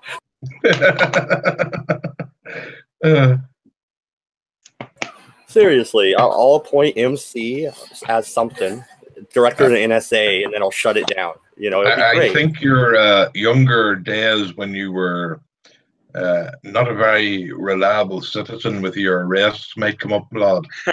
Hey, can I have a job as the head of the DEA? No, you just own your past things. I want a job at the DEA. Donald Trump is the fucking president of the United States. Come on now. Right. He proved the lie all our parents told us when we were younger. Anybody can be president. Yeah, no, I did inhale. I did do the line. And I do hate Democrats. Anything else? I don't know. I would like more states' rights. Control. Like I said, Mole, you want to run the DEA? You'll only be there a couple of days. I don't know if that'll get you a pension. I doubt that. Because it will be shut down pretty quick. It doubt takes that 8 years for the federal pension. I can't let it stand for 8 years. My dad had to get his 20 in before he got his military pension. At least for senators, it's 8 years. Or maybe that's a full pension. Maybe you can get a partial pension after 8 years. But if you want full retirement with all your benefits and everything, I think it might be 20 years. Or maybe, right, like so you said, we have one more article left, and then a topic I would like to cover on the way out. Since my internet's being wonky and 40's busy, he did get a hold of me, so he's not fired. Still the co-host. At 7:30, I'm interviewing Johnny Dryby. I don't know if any of you guys know him. It's an atheist stream. If anybody would like to come and watch, or if anybody would like to help me co-host, I don't think Stags is going to be there. So if anybody would like to join, you're more than welcome to. But yeah, voice of, you know what, Mole, hit me up in Discord if my internet's at least working this well. It'll be on your channel, so I should be able to help you out. We should be okay. And Voice of One is ahead of the game here. So here's the last story. U.S. Marshals will auction 52 million of Bitcoin seized through asset forfeiture. First off, I hate asset forfeiture because that doesn't necessarily. Oh, go ahead. I'm sorry. You go first. It's fine. Yeah, I don't like asset forfeiture because that's not necessarily convicted criminals. That's like you could pull over a dude driving a Lamborghini with a wallet full of money and be like, "You're unemployed. How do you have all this drugs?" Because they found one joint, and so they take the car, they take the money, and then they don't ever give it back after they drop the charges. They just go, "Oops, we lost it." Like. No, but anyway, you get it back. You just need to spend more money than it's actually worth through court fees and attorney's fees. Right, and wait years and years and years for them to release it to you, and by then they'll lose it or some shit like that. Like you could have you could have went to the bank and got a loan or been saving money. Say you've been saving money and you were gonna go buy something, like gonna go pay cash for a car, and you happen to get pulled over on the way there, and you, like you said, you had a joint or a bowl of weed on you. They would fucking seize that money, probably impound your car, and arrest you as a drug dealer because you have that much cash on you and a little bit of drugs. That's how they use that shit against you. Even though you're not a drug dealer, they would definitely seize that money because that's how they buy all their new toys and shit. You know, the police get to, you know, what are they gonna do? They don't turn it into somebody. They fucking spend that shit. Yeah, or in this case, they auction it off. Okay. The U.S. Marshals will auction off more than 3,800 Bitcoins seized with criminal and civil asset forfeiture. So, yeah, there we go. Criminal, that's the people convicted, and civil asset forfeiture, that's the people not convicted. And if my interpretation is correct, it may not. Civil assets being sued by somebody and losing. Connection to a variety of investigations by the FBI, Department of Homeland Security, and other federal law enforcement agencies. The Bitcoins will be auctioned off January 22nd. There will be 11 blocks of Bitcoins for sale, ranging in size from $100 to $813. The U.S. How much were Bitcoins originally? Originally they were really cheap. Right now, dude, I don't even know how much 100 Bitcoins is. Millions. Oh, wow. Yeah. The U.S. Marshals said in a statement, anyone who wants to participate in the auction has until January 19th to register. It is not clear how much of the Bitcoin was seized via civil asset forfeiture or without first obtaining a conviction. This month's auction will include Bitcoins seized from Aaron Skymo, who was arrested in 2016 and accused of running an international fentanyl ring from his home in suburban Salt Lake City. Federal prosecutors seized more than $1 million in cash from his home, along with a stash of Bitcoins, obviously from his computer and/or cell phone. That Bitcoin was worth only about $500,000 at the time. According to the AP, it is estimated at more than $8 million in December at the height of the Bitcoin surge. Other Bitcoins on auction were once owned by David Summerfield, who pleaded guilty in September to drug conspiracy charges in a federal crackdown on now shuttered dark websites like Silk Road and Alpha Bay, according to Ars Technica. Summerfield sold Bitcoins to undercover federal agents and told them he used the cryptocurrency to felicitate his marijuana selling operations. Summerfield told the agents he preferred Bitcoin because it keeps government off your back, which it did until you sold it to the government, you fucking moron. This is the 6th time the federal government has offered blocks of Bitcoin for auction. But given the cryptocurrency's recent surge in price, it figures to be the government's largest windfall by a wide margin. The Department of Justice sold 2,700 Bitcoins with a value of about $1.5 million at the last auction in 2016.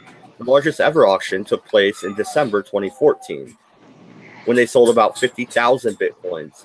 with an estimated value at the time of $18.6 million. If they would have held on to that, we probably could have paid down some of our debt. Seriously, it would have been worth. And that's the end of the article. Now we can go into our commentary. Well, that would have been a border wall for you. Yeah, for sure. I mean, okay, so first of all, I have a question for. Go ahead. I have a question for all of you, real quick. All of you. Does the federal government recognize Bitcoin as a currency? Yes That's or what I no? was just going to ask. I mean, wasn't that illegal black market currency at one time? Are we? Well, here's the thing. It's up to the vendor. They can accept it as legal tender because more and more places are now. I mean, that'd be like the government seizing a bunch of heroin and selling it off on the streets or something like that. Hey, we got a bunch of dope. Fucking everybody come get some. According to Mr. Ogre, it is not an officially recognized currency. I know some of the big banks were talking about starting to recognize it in other currencies because they realize people are making a shit ton of money, so of course they want in. Well, then how is a federal government which does not recognize a viable currency? Matter of fact, it is a direct competitor to the United States dollar. Okay, with just auctioning this off, shouldn't they just delete it? You can't create more Bitcoins. I think they've hit the cap or they're close to it. So if you deleted these Bitcoins, perhaps crash the market and win the battle with cryptocurrencies. It's too much. There's too much mining going on right now, man. I don't see it happening. Yeah. It would literally be pissing away money. Maybe President Obama may have tried something like that on principle per se, or for a stunt because it was only millions of dollars. Trump ain't gonna fucking do that. He's the same dude that ran to Gaddafi and freaking charged him like $20 million for like a 200 grand spot. He's like, I screwed the guy. Right. He's a businessman. That's what he does, man. Well, do you think it's morally okay for the government on one hand or one side of their mouth to say, you know what, this isn't, but on the other side of their mouth go, hey, we got it for sale, give us your fucking dollars for it? I think the big, because supposedly this is just a worthless data, data stream or whatever you want to fucking call an actual Bitcoin. Supposedly it's worthless. It's nothing as far as it's only worth what someone's federal government is concerned. It's an internet work token. Right. Well, weren't they originally used to buy things off the dark web? It wasn't that their intent in the first place, so that the money could be traced. It was a way to get around banking regulation. So right, it so had a high ability. Yes, it did have a high ability to be used for that. Unfortunately, from a good source that I have, basically Bitcoin can be unwound, i.e., they can trace where it is. Whereas newer cryptocurrency like Monero and stuff like that, that basically cannot currently be unwound even by like atomic level like computers. So how do you feel about civil asset forfeiture in general? Do you feel like the government should be able to take somebody's property when they were not charged? Because the article did mention that. It did mention that it is not clear whether these people were convicted or not. You know, they just took the Bitcoins. You need to have due process, man, because I've heard of a lot of cases where all of a sudden they happen to have like a suitcase with like $10,000 in cash because they were going to buy like a car or a bunch of motorcycles or something like that. They got pulled over for something. It was seized, and like you said, they had to basically jump through hoops, this, that, and the other thing. And you need to have a streamlined process of due process. Yeah. Well, I totally agree.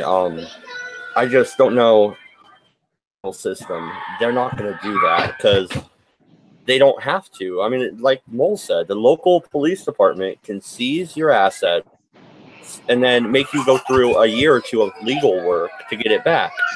When it's just something like, I don't know, when I was arrested with all my belongings in a car, I had an autographed picture of the whole cast of Home Improvement, everybody. That's actually worth something. It's probably hanging up in the police department. I'm not laughing. I know the whole story. I was just laughing at the end of the story, kind of. I mean, well, what would the incentive be? Well, what do you mean the incentive? They arrested me for Grand Theft Auto and then released me because they didn't have enough evidence. And they actually paid my Greyhound ticket home. You would think they could have gave me my clothes back, sir. No, man, they kept him. Yeah, well, you got somebody arrested. Obviously liked it. No, and you had borrowed the car from a friend, and he just got all flaky on you, right? That's what happened. Well, yeah, and we drove a little further than we were supposed to, but we were going to bring it back. I don't doubt you. No, and the San Mateo Police Department didn't doubt me either. That's why they released me and sent me back with no charges filed. So yeah, right. You were from out of state. They didn't have enough evidence. They would have been more of a headache than it was worth, probably. Oh, exactly. And so they cut their losses. You know, campaign ad. When they make a campaign ad talking about all this, or do you want the host of the Redeye stream as your next president? Just say yes, I do. And fuck off. Oh yeah. Vote Mad Dodge. I think one of the best things you could say is some people make all these accusations, this, that, and the other thing. You look at them dead in the eye and you say, and then? Yeah, right. Be like, hey, did I fuck your mother? No? Well then what's your problem? Vote for me. No. Right. Come on. No, all jokes aside, do they have civil asset forfeiture in the UK, voice? You're the only one here that could speak to that.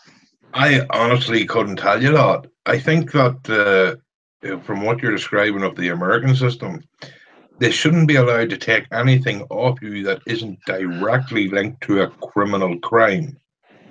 They shouldn't be able to just, if you drive down the road and you have pot in your pocket and say 10,000 to buy a motorcycle in your boot, they should only be allowed to take the pot, not the money, because they can't link it to a criminal act. Right. I would agree with you too, because I would think that's a violation of your Fourth Amendment right. But that's such a good-looking speedboat in their driveway. Right. But I mean, they do like to abuse our Fourth Amendment right. Well, no, in memes. And Mole, you're right. We have on the Fourth Amendment. It says unlawful search and seizure your property. But no, memes. You're right. Some of these cops have been known to literally take the speedboat or take it home and just keep it. They don't auction it off. They don't give it back. They don't file charges on the defendant. Right. They have big just old police parties on the boat.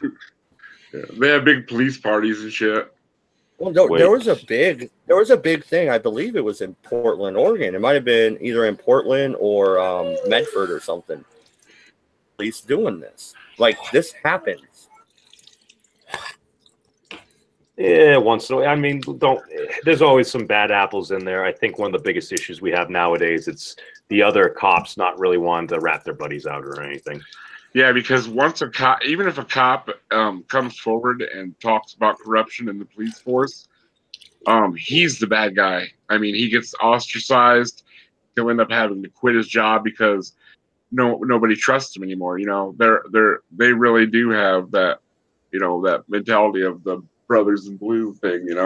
I'm not saying that's a bad thing. In some ways, it's good. You want to, if you're working a dangerous job, you want to trust the people that have your back. It's almost like there's pros and cons to being part of a collective. Yeah, it's exactly what it is.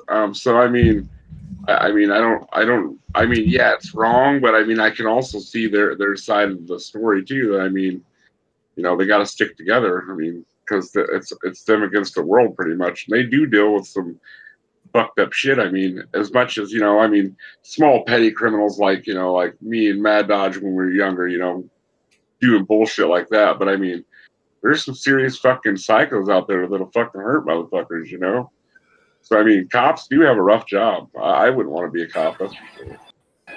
Well, absolutely. I couldn't be a cop for one simple reason, right? Because after I got out of the military, I seriously looked into being a cop, right? And then I got to thinking about it. I don't have mastery of my emotions that job requires. right? Like, and what I mean by that, like if I came in to like a domestic situation, right? Mm-hmm. And I walked in and it's clear like some motherfucker just like beat the shit out of his kid, right? I would not have the emotional control not to kick the shit out of him. I wouldn't. All right. So you wouldn't be psychologically fit for being a police officer? No, I wouldn't be able to handle it. Or like if like I was in a situation where like I caught a fucking like child molester red-handed, right? Like I don't have the self-control that job requires. I know I don't. Well, Mel, let me ask you this. Do you think that there aren't circumstances like that that occasionally do happen? Oh, I bet I know they do. It's fact for a fact. Oh, I have no doubts that situations like that happen, right? But it's, you know, it's just being able to have the ability to self-reflect and be like, is this a job I can really do? And I thought about it and I'm like, nope, this is not a job I can do. Like, I wouldn't be able to do it. Oh, that's a good call. I mean, you got to know yourself first. That's the big thing. A lot of folks go into these jobs because either they get pushed into them or they just had it in their head and they decide to do it. And whether they hate it or not, they just do it anyway. And it's unfortunate. Yeah, no, I don't envy police officers. Like, they don't have an easy job. No. Yeah. Oh, dude, nowadays you got a freaking bullseye on your back. It sucks. Yeah. Well, And whatever you're eating sounds delicious. I'm not eating nothing. I'm trying to clean up, actually. And that's not even considering the current political climate. It's just the day-to-day shit that you could run into that I just don't have the fortitude to handle. Well, and I think that's good that you actually decided not to go into it, because with military experience, you probably would have been hired and went right through the training very easily. But no, if you're a police officer, you're there to serve and protect. And that means both the victim, fortunately, the criminal, because they are not yet guilty until they go through due process. I am a firm believer in due process. Yeah, and so am I. It's just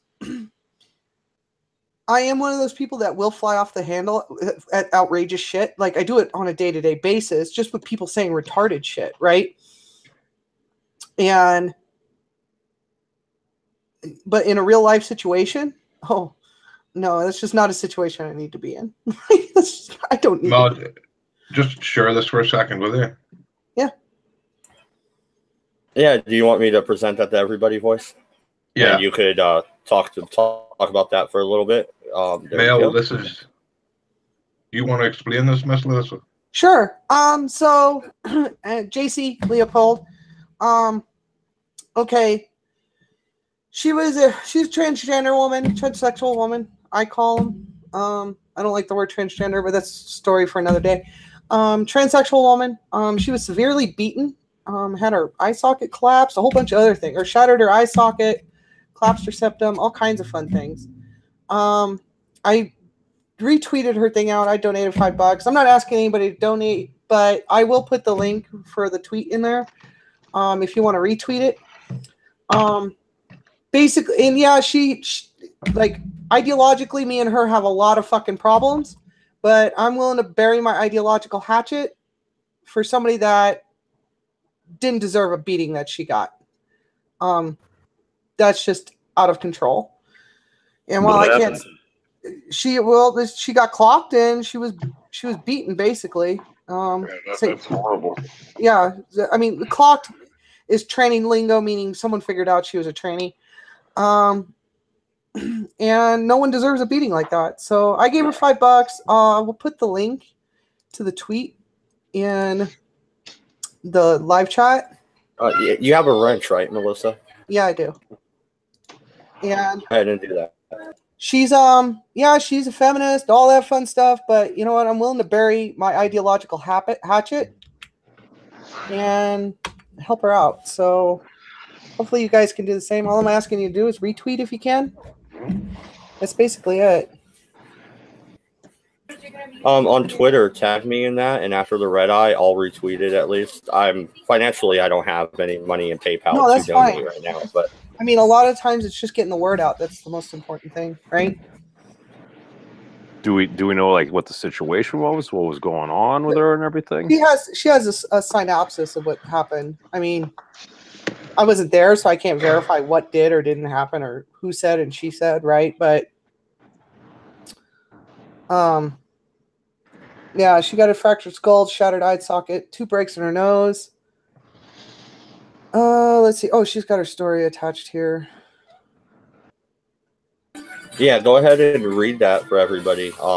We can go over 2 hours. I usually do 3, and everything's kind of calming down, and my internet's working. So we could try and push it for 3 if we want. All right, here. I'm going to step away for a minute. You guys go ahead and talk about. Give me a second here. I forgot how to screen share because I'm a putz. Oh, here we go. It's this button. I go between 2 different links or 2 different kinds of browsers on Hangouts. It's crazy. You have to switch your mind over. Yeah. Okay, here we go. So on December 21st, 2014, the Back Porch Grill in Hot Springs, Arkansas was having their annual Christmas party for employees.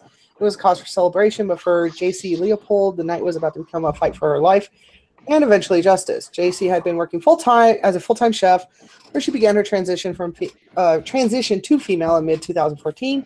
She was open about it to her friends and family, but she was afraid to tell her coworkers. I was working with a group of people who worked hard and liked to relieve stress through humor, J.C. told me. LBGT people. Sorry, I know it as GLBT, so that's why I got hung up on that. People were commonly the butt of their jokes. The humor did not remain in the kitchen. Even the manager was in on it, JC told me. The owner liked to brag about his interactions with GLBT people, making fun of them behind their backs, and if an openly gay person applied for a job, he would laugh and joke about them for days, which gave me constant fear of being discovered I was transgender. But she wasn't able to hide it for long. I had reached out to support groups and was beginning my transition. I was on HRT and dieting and exercise. My hair was getting longer and I was having laser hair removal on my face. And this is all pretty standard stuff, which I always felt left it red and swollen for a few days after. I had an obvious enlargement in my chest area. I had hid pretty well in my chef coat, so I hardly ever wore a t-shirt at work anymore. I started receiving comments about my appearance. I was pretty concerned that they were figuring it out, but I kept working and doing my job, so everything seemed okay. Then something terrible happened. On the night of the Christmas party, JC was struck in the face by a coworker who will remain unnamed at this time. She was knocked unconscious. JC told me I woke up on the floor lying on my back. There was a lot going on around me, a lot of shouting. People were being moved back and told to get away from me. There was quite a bit of blood. I don't know what had happened. I was in shock. I was embarrassed and scared. I remember all I wanted to do was get out of there and get away as quick as possible. I went straight to my car as 2 of my coworkers kept everyone away from me. That's where I remained, terrified and shocked with my doors locked. The police did not immediately take a statement. JC was taken to CHI St. Vincent Hospital, where the doctor told her that her eye socket and cheekbone had both been fractured. Her nose was broken in 2 places and her teeth were chipped. Her mouth had been cut. Her head swollen from all sides. The police came and took her statement as well as photographs of her injuries, but she was very confused about what had happened. What she did remember was the name of the person who initially attacked her. When she mentioned him, the police know about his record. JC knew this person and had not been the only attacker. She was afraid to go back to work. I was scared, she said. Sensibly, if I were savagely beaten at work, I probably wouldn't go back either. Wait, so she go ahead. In a sense, I felt betrayed. There were people there. These were still the people I had seen every day for 4 years. I wished it wasn't real. Maybe if I didn't talk about it, it would go away. As I waited as long as I could, and then when the swelling was down enough that my face had its shape back, I put a heavy tattoo concealer on my face and returned to pick up my paycheck. I couldn't possibly get away from there quick enough. Her father shortly arrived in Arkansas and quickly followed up with local police department, but found that there had been no investigation. He obtained a copy of the police report and brought it to the attention of the county judge and sheriff.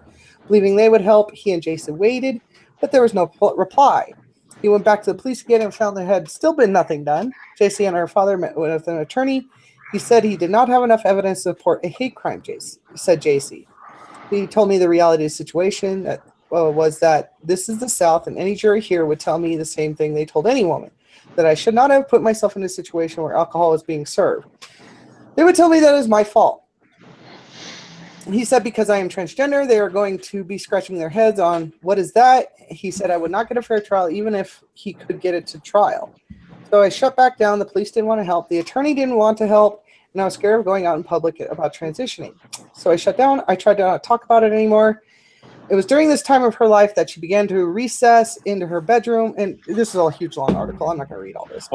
But basically, she was at the Christmas party, and she got cold-cocked by somebody in the middle of the party. Yeah.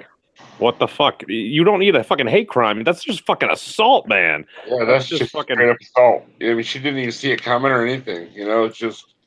Yeah. And this was all because somebody's like, where was this at? The Deep South? What? Is this the Deep South or something? Alabama. Arkansas, okay. See, like, that's what... On a lighter note, real quick, on a lighter note, my mom was born in Arkansas, but no, I agree with the hate crime thing. There is no such thing as a hate crime. It really is assault, and it could be assault with the intent to kill with how badly they hurt this person, this individual. Mm-hmm. And the police, their reaction, they need to be sued because this is assault, and that's the way it needs to be presented. She didn't put herself in a position to be beat. Well, this dude assaulted. He was fired, right? I don't know that they're not going to divulge those because it's employee privacy and all that. I'm baffled that they fucking just let him walk away. I mean, where the fuck can you assault someone and just walk away with no repercussions at all? I mean, I know that ain't gonna happen around here nowhere. That's for damn sure. Yeah, no, it's. I mean, that's why I'm armed, right? Like, because I know if I catch an ass whooping like that, police ain't gonna do anything, right? Like, I don't think so. Ask you something, listen, like, I mean, like, what do you think of these kids that are like not actual transgender people or transsexuals that are just doing it because they're going through a phase in their life and they want attention? I mean, you guys really have it tough sometimes, and these people are subjecting themselves to this for what? For a little attention. Well, I mean, I really don't get it. I mean, outside of people like Marina, shut up. Especially for male to females, there's so much easier ways to get an attention than putting on a fucking dress, right? Like, there's so much better ways to get attention, right? So I don't. You see what I'm saying? I mean, like they're risking their lives. I mean, just for a little attention. Yeah, it's. I mean, I think there should be, like, I don't like the push of the transgender movement to, because they want to demedicalize everything, and I think that's fucking just myopic. Like, I could go on for 3 hours about this, but I think there should be medical oversight. I think, to me, the litmus test is, do you have gender dysphoria? Are you treating your gender dysphoria? If you answer yes to both of those questions, congratulations, you're a transsexual. I reject the transgender umbrella entirely. I have a question. Okay, at least in the older studies, they say that most cross-dressers are actually straight men. So, I mean, could these kids just be cross-dressers? I mean, like, here's urging it because they're crazy lefties. No, I think what's going on is most people assume drag queens are gay men, and this is hardly the truth, right? I would say probably about 30 to 40% of drag queens are gay men. The rest of them are straight men or bisexual men that know how to shake it and make a buck. Like, if you know what you're doing as a drag queen, you can make fucking $200 in a night. Dude, drag shows are freaking awesome. Yeah, I've been. And there's so many girls there. And then there's the other thing. No, check it out. I got a story. When it I comes just to want to drag tell the story really quick.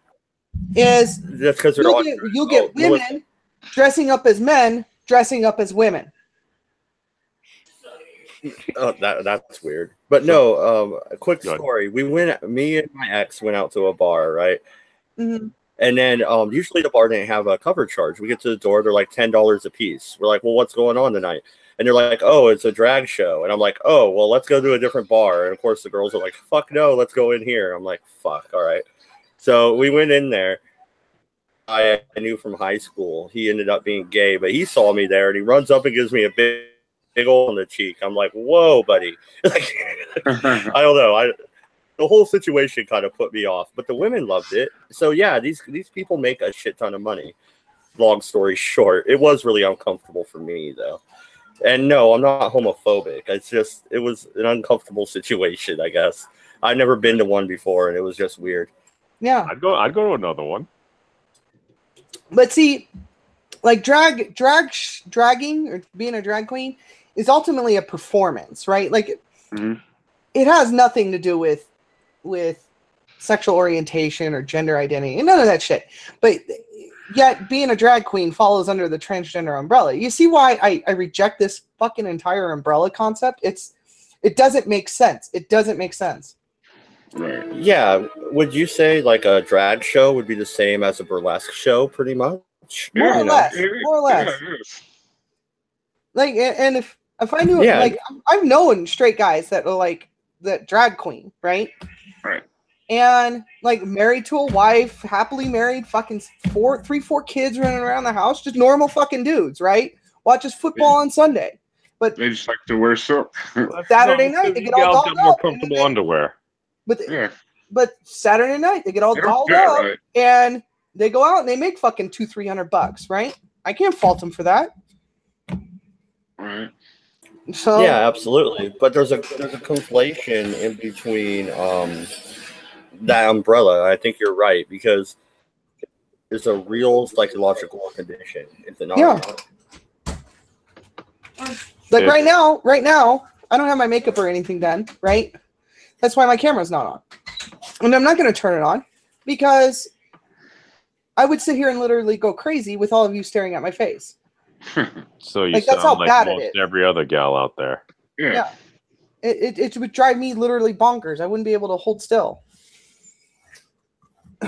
That's interesting. It's almost kind of like they're increasing an umbrella to get more and more folks to kind of unite for a movement and stuff. I mean, like, I get that. That makes sense, but it almost seems like some of these folks, I don't want to say they're getting taken advantage of, but they're kind of being co-opted for maybe not the most positive reasons, noble, if you will. Yeah, and that's what it is. It's like the transgender umbrella is closely tied to the transgender politic.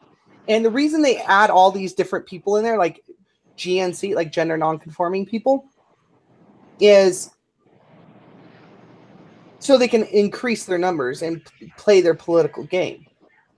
You know, I've written about this extensively on my blog, but if you want to understand the greater transgender phenomenon, right? Let me pull up my article real quick so I can read it verbatim the way I said it, or else I'll get it all screwed up in my head. I have to ask one thing. Are furries in there yet?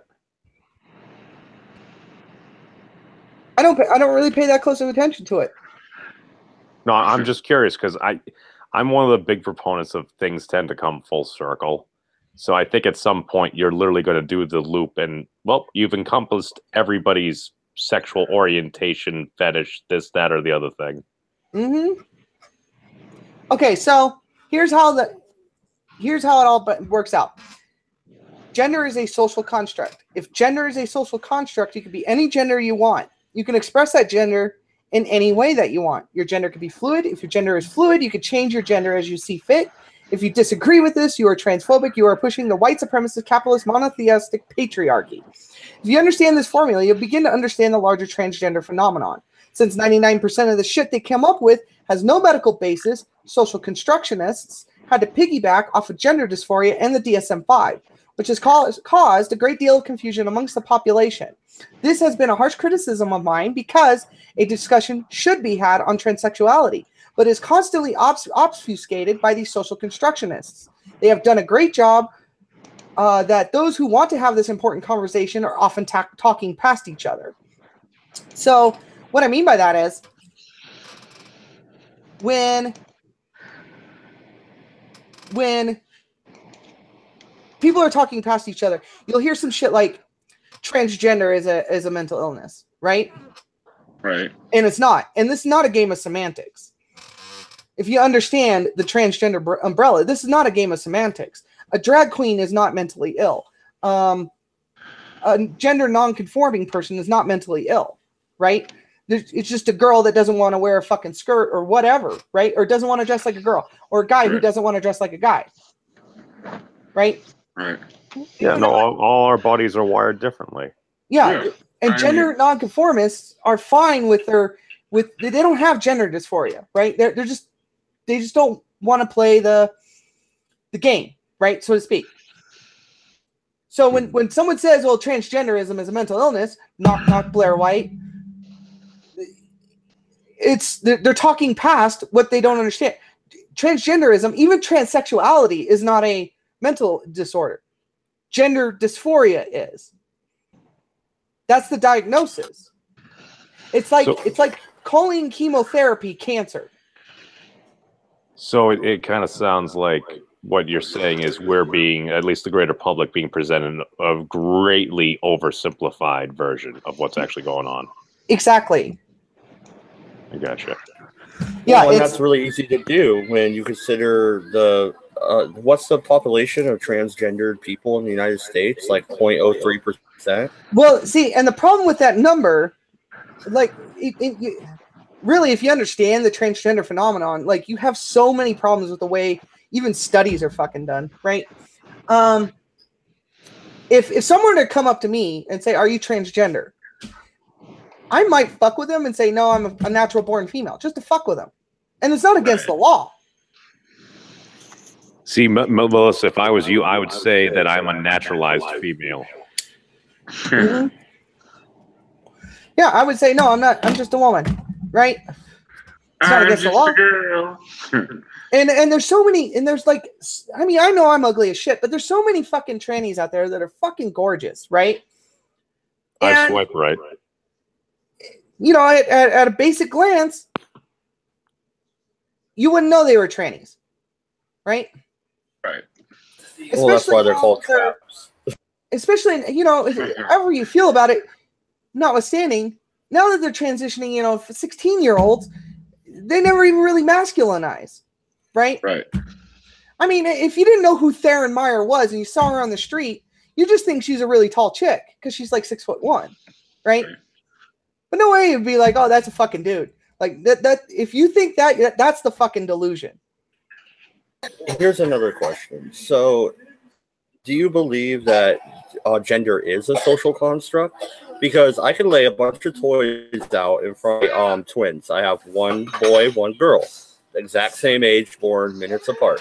I can lay out Barbies. I can lay out Ninja Turtles. And guess what? The girl's going to gravitate towards either the Barbie or the baby doll, grab G.I. Joe or the Ninja Turtle. And that just is how it works. Well, I think it's like gender and sex is both a biological and a social construct, right? And what I mean by that is, if I were to go dig up some like corpse that's like 30,000 years old, right? Well, that's a little old, but let's say I go dig up a corpse that's 100 years old, right? And just looking at the corpse, I wouldn't be able to tell if that person wore female or male clothes, right? I wouldn't be able to tell what role that person played in whatever particular society that person was part of, right? So yes, it is part of a social construct, but it's also a biological construct, right? Women, especially true throughout history, were often the caretakers of young children, right? And then that would extend it even further if that child was a female, right? So they would raise children, and then they would raise daughters to be future wives, right? And the boys, you know, between, depending on what era you're talking about and what society you're talking about, but generally speaking, boys would go reach a certain age, you know, 7, 8, 9, 10 years old, and then they would finish their growing up with men, and then which usually involves some sort of rite of passage, would involve doing fucked up things to boys, right? But, you know, it was a rite of passage. It was a social thing that they were doing. But don't confuse a social construct for something that's made up. Like, money is a social construct. Money has no inherent value. Money has no greater meaning to the universe, right? Economics is a social construct, right? It's only valuable to human beings. It has no bearing on the natural world. I guess So- if that's the definition you're going with, then I would agree. But I would think I tend to follow the invisible hand theory of economics. So I don't think it's necessarily, I guess, a natural tendency of a civilization. You want something, so you will find something to trade for that thing. Yeah. What we were talking about, but that just stuck out to me. I had No, that's fine. It's comment just, on it. yeah, sex is absolutely a biological and a social construct, at least in the way human beings apply it, right? I mean, because animals I would agree that animals don't have complicated. gender is social construct, but biological is fact. I'm sorry, I didn't understand you. Gender is a social construct, but biology is fact. Well, yeah, and see, to me, I don't separate gender and sex, right? Like, and I guess the easiest way to say it is I am irrevocably and immutably male. I'll never be able to change that, right? I am just a male with a severe psychological and neurological disorder that we call gender dysphoria. And that's basically what it is. No, you're born a dude biologically, but via actual gender and stuff, no, you identify as a female. You enjoy more of those female things. So, I mean, that goes along the whole social construct for gender there. So, I mean, that makes sense. And as you said, there are treatments and medical procedures and everything that you can go along and basically help treat it. Mm-hmm. And like, that makes a lot more sense than a lot of other stuff we've heard. Yeah, and well, if the only way what I and every other transsexual does to themselves to make sense, if I were female, nothing I'm doing would make sense, right? And what I mean by that is females don't get laser hair removal on their faces. Well, not to the extent that I do. Some of them do, but that's all right. They don't get, you know, they don't save money for a male to female surgery, right? Like, the only way what I'm doing to myself that for it to make sense, to have internal logic, is if I am male. It's the only way it makes sense. I don't know, as long as you do you and everything, it's like whatever makes you happy, as long as you're not hurting another person. No, I'm just in terms. I'm talking in terms of like philosophy, right? I'd like to ask a question, and since you're one of the very few transsexual people I know, and please don't be offended by this, but I don't get offended. The only way I get offended is if you crash planes into my buildings. So go ahead. well, I don't have a pilot's license, so you're safe on that one. Oh, you're good to go then. Just from a philosophical standpoint, if you could have a pill tomorrow that would make you feel like a normal man, that would get rid of your gender dysphoria, would you choose that over still going through the operations? If you had caught me, it's timing. If you had caught me before I started my transition, absolutely, no questions asked. But now it's a little late. Well, let's actually take this question to another level. If you could basically take a pill that basically your DNA or whatever is rewritten, you just poof, female. Would it be a same answer depending on what time in your life, or like what are your thoughts, Mel? Well, timing doesn't really matter on that question, because I mean, if I could take a pill and at any point and become completely female, then my dysphoria would be cured, right? Okay. But because if I were to take a pill like to get rid of my gender dysphoria and remain the way I am, I would have gender dysphoria in the opposite direction because guys don't walk around with a pair of, B cups. Okay, no, that's why I was asking, like, depending on the time, like if it was earlier in your life or something like that, or. Yeah, because at that point I'd be like, well, I want my fucking beard back. Well, here's the thing. How should parents, in your opinion, a child who's a preteen who thinks they're dysphoric when they may or may not be? They may be going through a phase. How would you address that if you had a child? I'm lucky. I don't have that problem. I really don't. I can't stop my 12-year-old son from trying to date girls. Like I told him, he can't date yet. He's too young. I can't stop him. So I don't have that problem right now. But some of these parents who do perhaps have that problem, or in my opinion, are kind of feeding into it. Well, I mean, I would have to know like details of each individual case, right? So I'm going to speak in generalities if you can give me that. Yeah, absolutely. If I had a son or a daughter that was gender dysphoric, I would do what my father did, right? And it became abundantly clear there was, like with me, there was a problem by the time I was like 12, 13 years old, right? And my dad took me to every kind of psychologist, psychiatrist, child's therapist, you name it, right? But you got to keep in mind, this was the early 90s, and it wasn't as visible as it is today, right? And they just said, oh, he's gay, he's gay, he's gay, he's gay, right?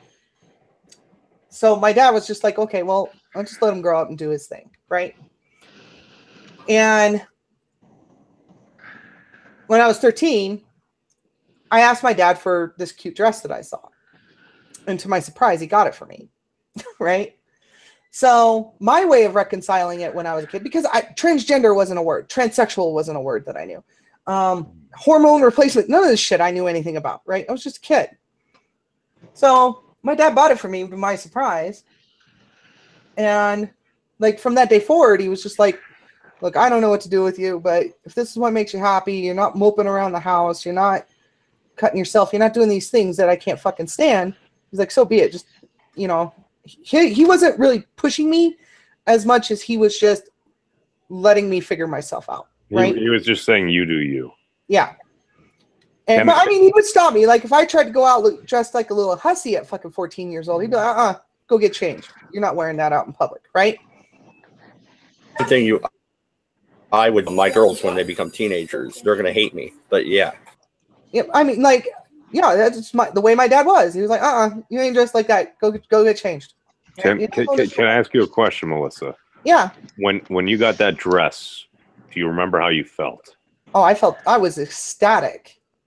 Like, is it possible to describe it?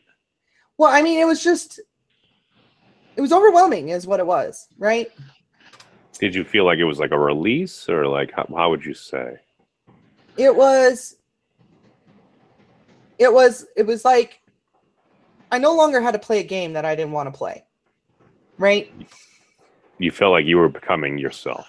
Yeah, well, not necessarily becoming myself, being able to explore something that, most people wouldn't even be comfortable with talking about, much less exploring, right?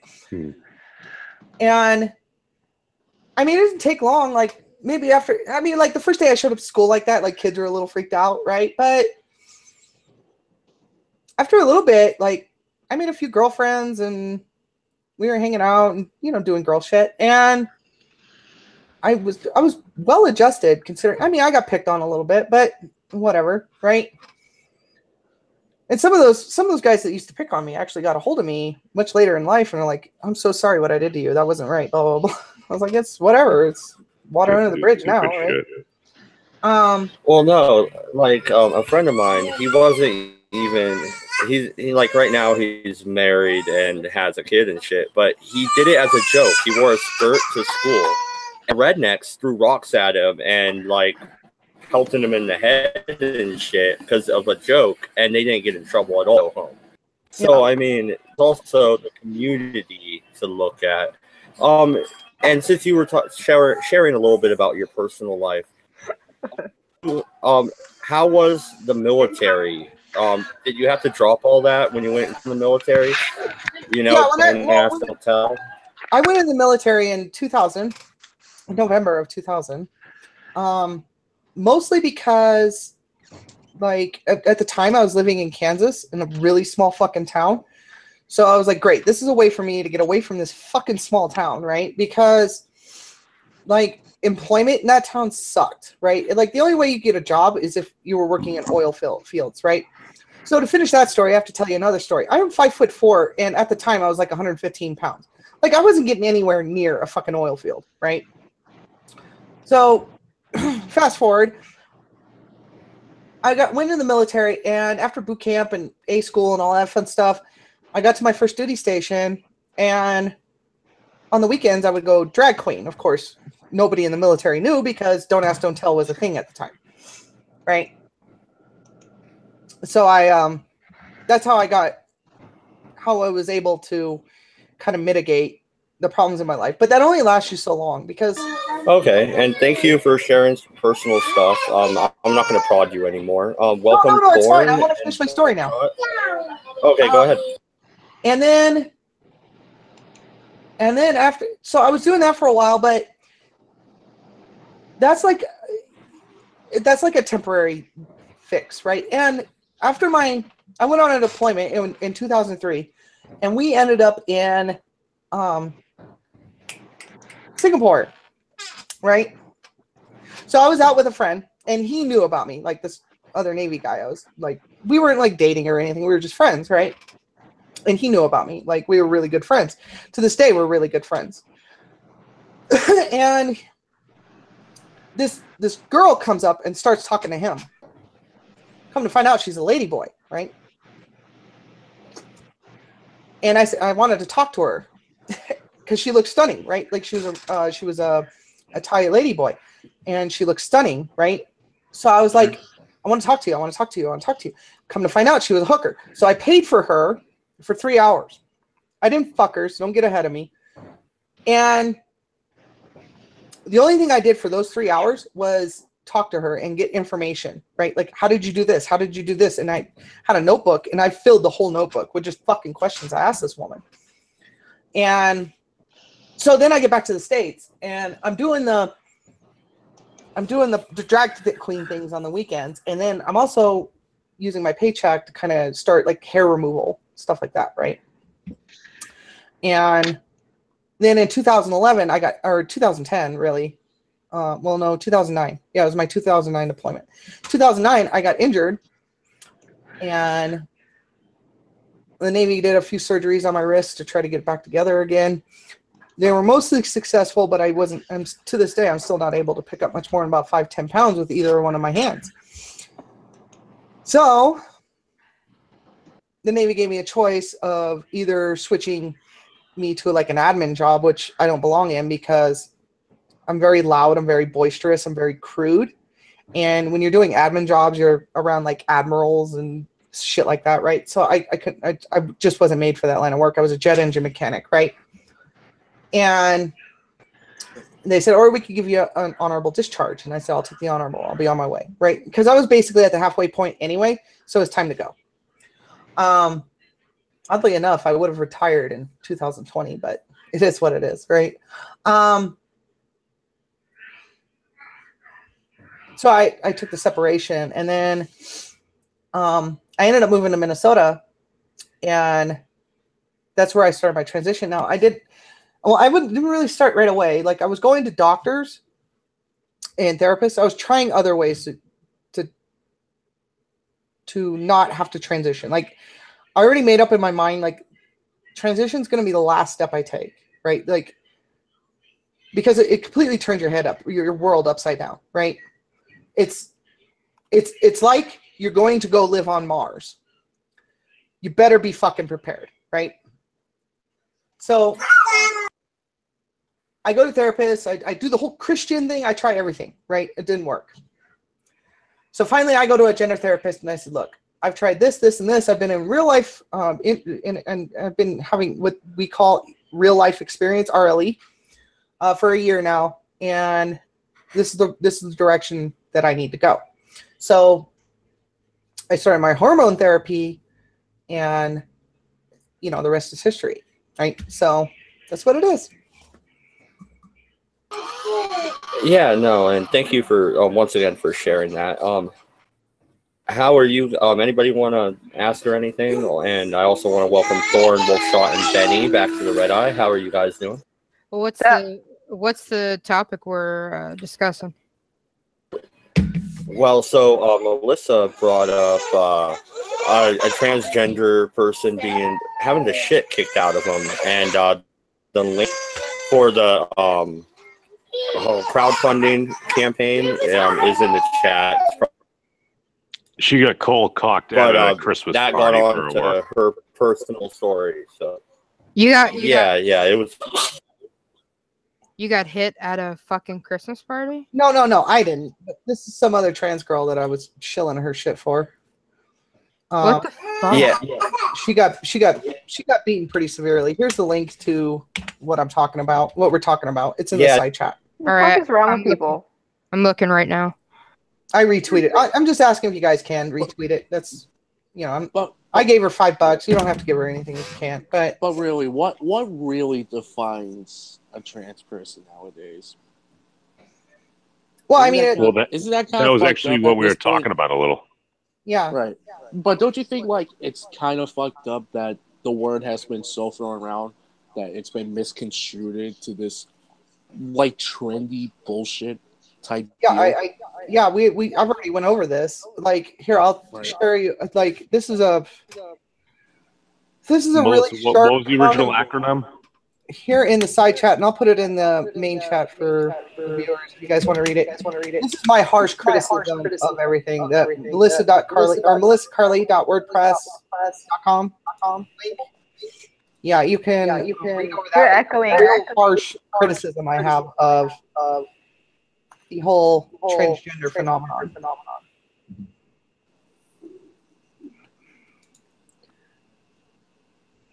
Basically, what we were talking about, it kind of sounded like it was getting kind of co-opted by a lot more groups that aren't really part of the original core and stuff. And it's just, we were talking about how certain folks, maybe they just, in the effort to be part of a group, are kind of pretending to be something that they're not.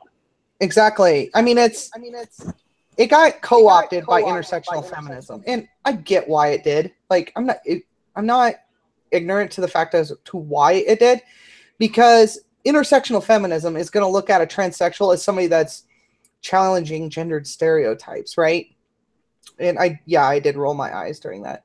And so when they saw a bunch of transsexuals trying to change, doing the best they can to change their sex, it was easy pickings for feminism, right? It was easy pickings. And that's why so many fucking transsexuals identify as being intersectional feminists, because especially when you first transition, and before you get get things together and figure out, the way your style and all that fun stuff, right? Like how you want to interface with the world around you. You want some help. It's easy to feel lonely, right? It's easy to feel frightened, right? I've been there. I know, right? But so they got these intersectional feminists, and they're like, "Oh yeah, we love you, we love you, we love you," and they pick them up and they run off with it, right? But what's going to happen to transsexuals is the same thing that's currently happening to gay men and especially white gay men. They're being thrown under the bus because the fight has been won, right? And now white gay men are problematic. And so it's kind of like once the victory is at hand, we go for the low-hanging fruit.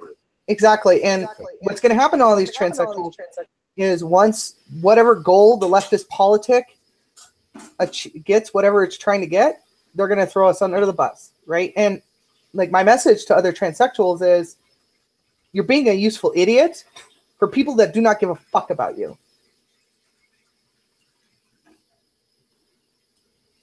And maybe it's just because of my own internal experience, like my own anecdotal bullshit. But for me, the best view for a tranny to have is me against the fucking world. So is that kind of like your solution? Is that something you'd recommend to other folks? Or yeah, when I talk to other trannies, like, and we start talking about like political shit, I'm like, you do understand these people are going to throw you under the bus the minute you're no longer a useful idiot. You know? Well, isn't that what a lot of the SJWs end up doing anyway? After they win moral battle they're fighting this week, they turn on themselves and then create a new moral battle. Yeah, yeah, that's what it is. There'll be a new moral battle, and I already know what that new moral battle is. They're currently waging it, and it's Muslims, right? And this is the other like inconsistency in LGBT activism in the left wing.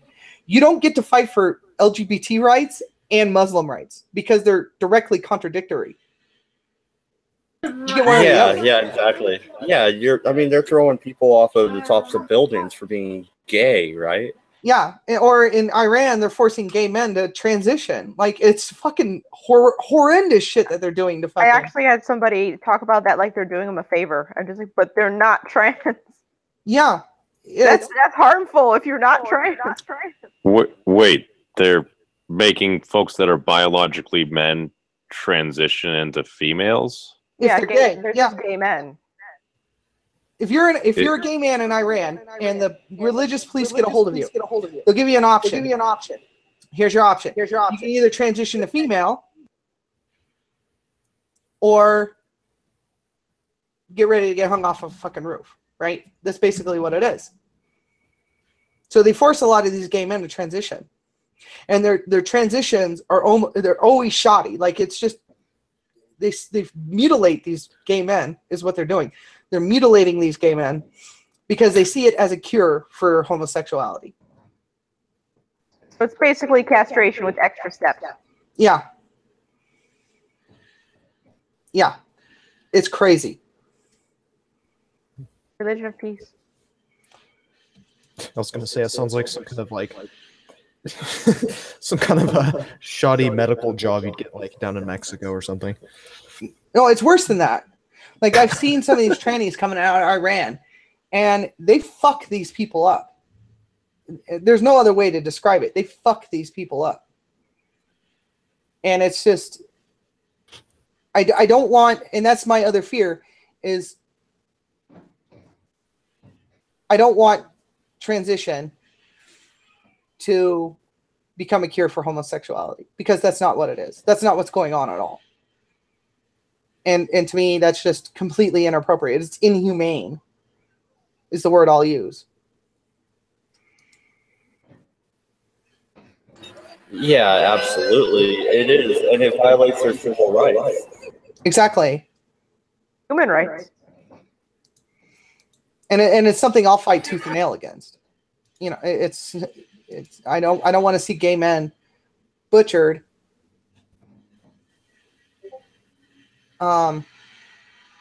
Because, oh, look, we can cure homosexuality this way. Nuh-uh. Also, homosexuality is not a thing that needs to be cured. Exactly. So it's, to me, I have many problems with the Muslim world, and that's one of them. Like, I keep asking my my very, very far left. I guess they're not really my friends anymore because I've pissed them off and they've stopped calling me. Oh, what a loss. But I'm just like, why should I support an ideology that would see me thrown off a roof? Yeah. And they say you're overreacting. I'm just like, you want to see pictures?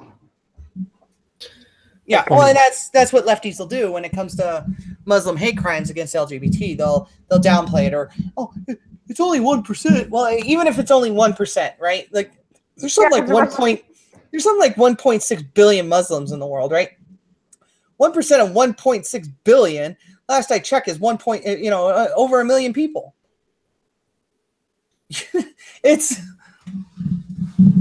Well, the strange part is they don't understand like cultural relativism. Like bringing these people into your country, it's going to turn your country into their country to some degree. So that's the other thing. If you like look into like Muslim ideological Islam, right? I'm not talking about like the Muslim that goes to. Hey, it's okay. I'm not talking about the Muslim that goes to the mosque every Sunday or whatever, right? I'm talking about ideological Islam. It is both. You need to look at it as both a political and civic ideology, and it's very specific on how they treat non-Muslims, right? Yeah, well, they have taxes and everything, tax brackets set aside for us, don't you know? Yeah. Oh, yeah, you're right, Sardonic. Sorry. Yeah, over 100 million Muslims that are fiercely anti-LGBT, right? So even if only 1% of them are fucking crazies, you know, it's insane. It's insane. But if that's all they're ever told, what else are you gonna know? Exactly. And you know, there's really good. There's imams out there that are basically trying to bring a renaissance to Islam, and like one of them is Imam Tawhidi. I think I'm pronouncing his name right. Tahiti, right? However you pronounce it. Close enough. Yeah, you guys know who I'm talking about. And he actually follows me on fucking Twitter of all fucking places, Imam right? of Peace. Yeah, he's fucking legit. And like he's trying to bring a renaissance, essentially is what he's trying to do, is bring the renaissance to Islam that Christianity enjoyed in both America and in the American Reformation and the European Reformation. How long did it take for Catholicism? Well, I mean, Catholicism. No, Islam's overdue. Christianity as a whole got neutered pretty hard early in American history. And when I say early in American history, like long before the Revolutionary War, right? So like 1,500 years or so. Yeah, 1,600 years, somewhere in there. Yeah. Took a long time. So I mean, it's a younger religion and everything, and the thing that gets me and why I do have some faith is that a lot of the stuff that we have problems with right now, it's like that was in a lot of the Jewish and the Christian texts as well. Mm-hmm. So, what does it constitute to be a younger religion? Islam is one of the Abrahamic religions, and it's been around for a very long time, sir. Long enough to sort itself out a little bit. No, it's the third of the Trinity. Yeah, Islam is like something like 1,200 years old, something like that. Yeah, I want to point out that just like the movies, the third is always the worst. Yeah. I mean, make no mistake. Like before the Reformation, Christianity was just as every bit brutal as fucking Islam is, right? I mean, shit, even afterwards to some degree. Yeah, and in some ways worse, right? Like, I mean, the whole crusade. Do we think they hold a grudge? Exactly. Like and I'm not trying to hold, like, I'm not trying to shit on Christianity right now, but to say things deserve shit where they deserve shit. You know, to say that, you know, Christianity would never do something like that. I'm like, no, they would. They absolutely would. They have. I mean, witch trials. Anybody heard of them? Yeah. You know, it's. And Muslims believe all that shit too. Like they believe in sorcery and demon possession and, you know, all that crazy shit, right? If you think about the Salem witch trials, also, technically in the course of history, they only happened about 10 minutes ago. Yeah. No, I'm not trying to use that as a cudgel to beat Christianity with, right? But wait, are you saying that people do stupid shit all throughout history? Yeah, basically. Thank you again, Captain. But no, I mean the Islamic tradition in itself, I believe, is flawed. It doesn't have a turn the other cheek philosophy. It has a kill everybody who's not us or make them pay us a tax philosophy. Does it not? Yeah, Islam does. Yeah, like now that's the one thing Christianity and Islam differs on. Christianity at no point in its history was a was a yeah. civic ideology. It's very clear. Pay to Caesar what is Caesar's. Yeah, Christianity was never a civic ideology. At no point in its history. Like the closest it ever got might have been the early days of the Vatican, right? That's the closest it ever got to a civic ideology. And it never really took root. Like at worst, it manipulated a few kings. And we know how kingships ended in fucking Europe. Like they're all fucking democracies now, right? Minus one or two countries here and there. Yeah, they're all either Democrat or what do they call it? Like Republican monarchies or democratic monarchies. I forget the terminology, but Constitutional monarchies. Constitutional monarchies. Thank you. Like they're either all like constitutional monarchies where the monarchy really has dick shit for power, or they're just straight up like Republican democracies now, right? So Christianity was never able to gain the civic traction that Islam has, right? Like Islam has that civic traction. It has the way of governing. Well, wasn't that one of the original issues with Islam, in that both the other Abrahamic religions basically, well, especially with the Israelis, basically there were states that had been established and you had a religion. With the Prophet Muhammad, may peace be upon him, wasn't the issue that he had a religion without a state. So that's why it basically has the religious and the state connotations. He does not know the way. But I don't know if any of you guys have read what was it? Guns, Germs, and Steel by Jared Diamond, but I actually think that geography has a large part to play here in explaining why Islam is so violent. I mean, look at where Christianity and Judaism moved to Europe, essentially. I mean, you're looking at vibrant, lush valleys in which you can grow your crops, plow your fields, and all that other wonderful stuff, right? Rivers, deep water rivers that go quite far inland, so right next to the Mediterranean, lots of trade, all that good shit. But I mean, Muhammad was essentially stuck in Saudi Arabia, and very little water, nothing in terms of trade, to be quite honest. And the only reason he was able to survive as a tribe was to essentially raid and ransack. So, I mean, geography plays a huge part in the way that societies form, I think. Mm-hmm. So you're saying it matters where you start on the game map? Pretty much. Oh, yeah. It really does. Some things are going to be hard mode. Yeah, exactly. The hand you get dealt is not always the best hand, but it matters how you play it, and I think Islam played it relatively well for the hand they got dealt.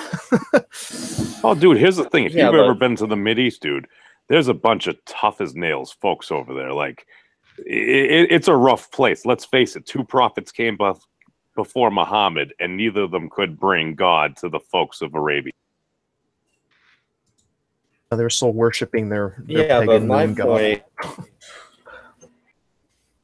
But my point that I was bringing up is literally kill the infidel, or you make them pay a tax for practicing their other religion. Mm-hmm. I think that's a little bit ridiculous. And Catholicism might have done that, but it wasn't in the Bible. It was literally what the Pope decreed and stuff like that. So it wasn't necessarily a religious aspect. It was more of the Pope trying to grab power from the state. Well, and the church never really, like the Catholic Church, didn't actually directly tax people. It taxed the monarchs. And they didn't call it a tax. They called it a tithe. You have to tithe. You have to tithe. You have to tithe. Right? It was one really elaborate guilt trip, basically. Yeah, but that was brought forth by, the Pope, the people that wanted to gather wealth and power. It wasn't written in the ideology for the everyday. No. You're right. Like we're talking about with Islam. Yeah, you're right, and that's. Well, look at the context. Yeah, like as if you look at the context, basically. I'm sorry, Mel, I cut you off. But if you look at the context, what was happening? He was going through, like you said, he was doing battle. And then when you finish the battle, if this folk's still alive, these folks, you killed all of their friends. they might want to kill you. So what are you going to do? You have them bend the knee, just like in Game of Thrones. They have them swear an oath to you, because let's face it. I mean, Muhammad kind of did try that whole treaty or thing, but unfortunately, some of my ancestors, we kind of betrayed them. You had to bring up Game of Thrones, so I will too. The North remembers, sir, and we don't bow our knee. I'll be right back, guys. I gotta go to the bathroom. This is like, bye. No, I have faith. But, I think things are. I think we could see a reformation, and I think it would be a good. Well, let's dive into that a little bit. I mean, actually, you do have a moderate Muslim. Set things more moderate than the Shiites, or is it the other way around? Either way, they fight amongst each other for control of the ideology. So you really need to back one or the other, or stay to them figure it out. Well, I mean, the thing is that they're both just shit. I mean, they're just both fucking shit. I mean, there are some moderate sects of... No, we all know what we mean. I mean, if you want, I could go on a 2-hour tirade about female genital. I understand, like Mel said, as long as you don't crash planes into, but I get it. Continue with your point, I'm sorry. Well, but I mean, there are very few sects of Islam that are actually what we would consider moderate. And I'm not talking about, the guys we're just giving guns to. I mean, actually moderate, like, could adhere to Western values, have relatively pacifist principles that aren't rooted in ancient raiding tactics and bullshittery like this. There's one. They're called the Baha'i. They got kicked out. Yeah. I thought there was one or two other, but that doesn't matter, I don't think. Well, isn't the UAE fairly moderate? Yazidi are pretty peaceful too. Yeah. What was that, Mandoj? The UAE, isn't that a fairly westernized, moderate Islamic country? I know it's tiny, but it's still there, Dubai right? is badass. Yeah, I mean, that's what I was going to say. Qatar is, as Trump would say, and I think rightfully so, a bit of a shithole, quote unquote. But Saudi Arabia, I can't remember the name of the king who's taken charge there, but he has actually promised Islamic reform, and he's doing that to some degree. I mean, just look at the past 2-3 years. Women had to go from wearing trash bags to, oh, what's this? On this small section of the beach, you can wear a bikini. Who knows? Maybe next year they'll widen it by 100 feet. Who knows? But I mean, no, yeah, absolutely. Baby steps for sure. Yeah, everybody makes fun of that, but I'm like, yo, it's something. Well, dude, was it the gals got the right to drive over there now? Mm-hmm. Oh, the husband still has to be. Here's the thing. I skipped over the story, but Uber is hiring a bunch of women just for that reason. Because I had 6 others, but that is a good point. You can drive there. Well, and the way the king is doing it now is he's basing it on historical context. He's like, our mothers rode camels and stuff like that. Why the hell can't we do that? I mean, it makes sense as long as you pitch it in a logical way, seeming to come from good faith. I think you'd be surprised how many folks you can convince. I'm sorry, I just said nuke fucking Mecca. Be done with it. Well, I mean, we don't want to go that route because that's well, not... there are some good Jewish folk over there. Come on, let's not be unfair. I'm just kidding. Wait. I'm just kidding.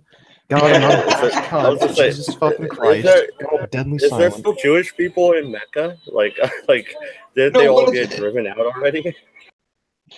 It's like this, destroy Mecca. I'm not saying nuke the thing, but just a nice bomb that'll wipe out,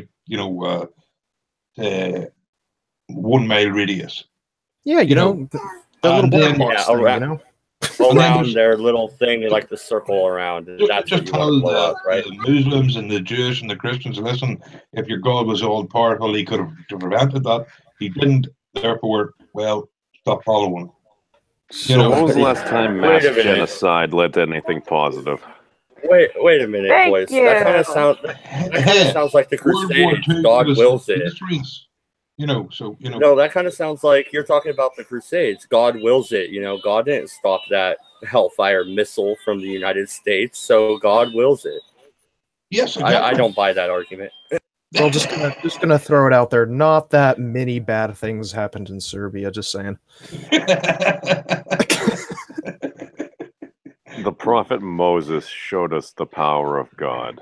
The prophet Muhammad warned us of using the power of God. The prophet Jesus gave us a path of love to help avoid utilizing the power of God. I gotta go. Okay, bye. Have fun. Bye. Well, thank you. Yeah, thank you for coming on. I am back. Sorry about that.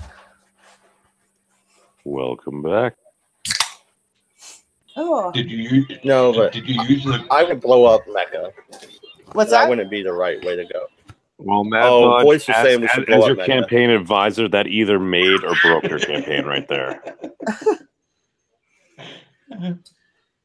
I would hope it made it because Reopen Principle, even though they've been quite aggressive, maybe I'm doing the turn the other cheek theory here.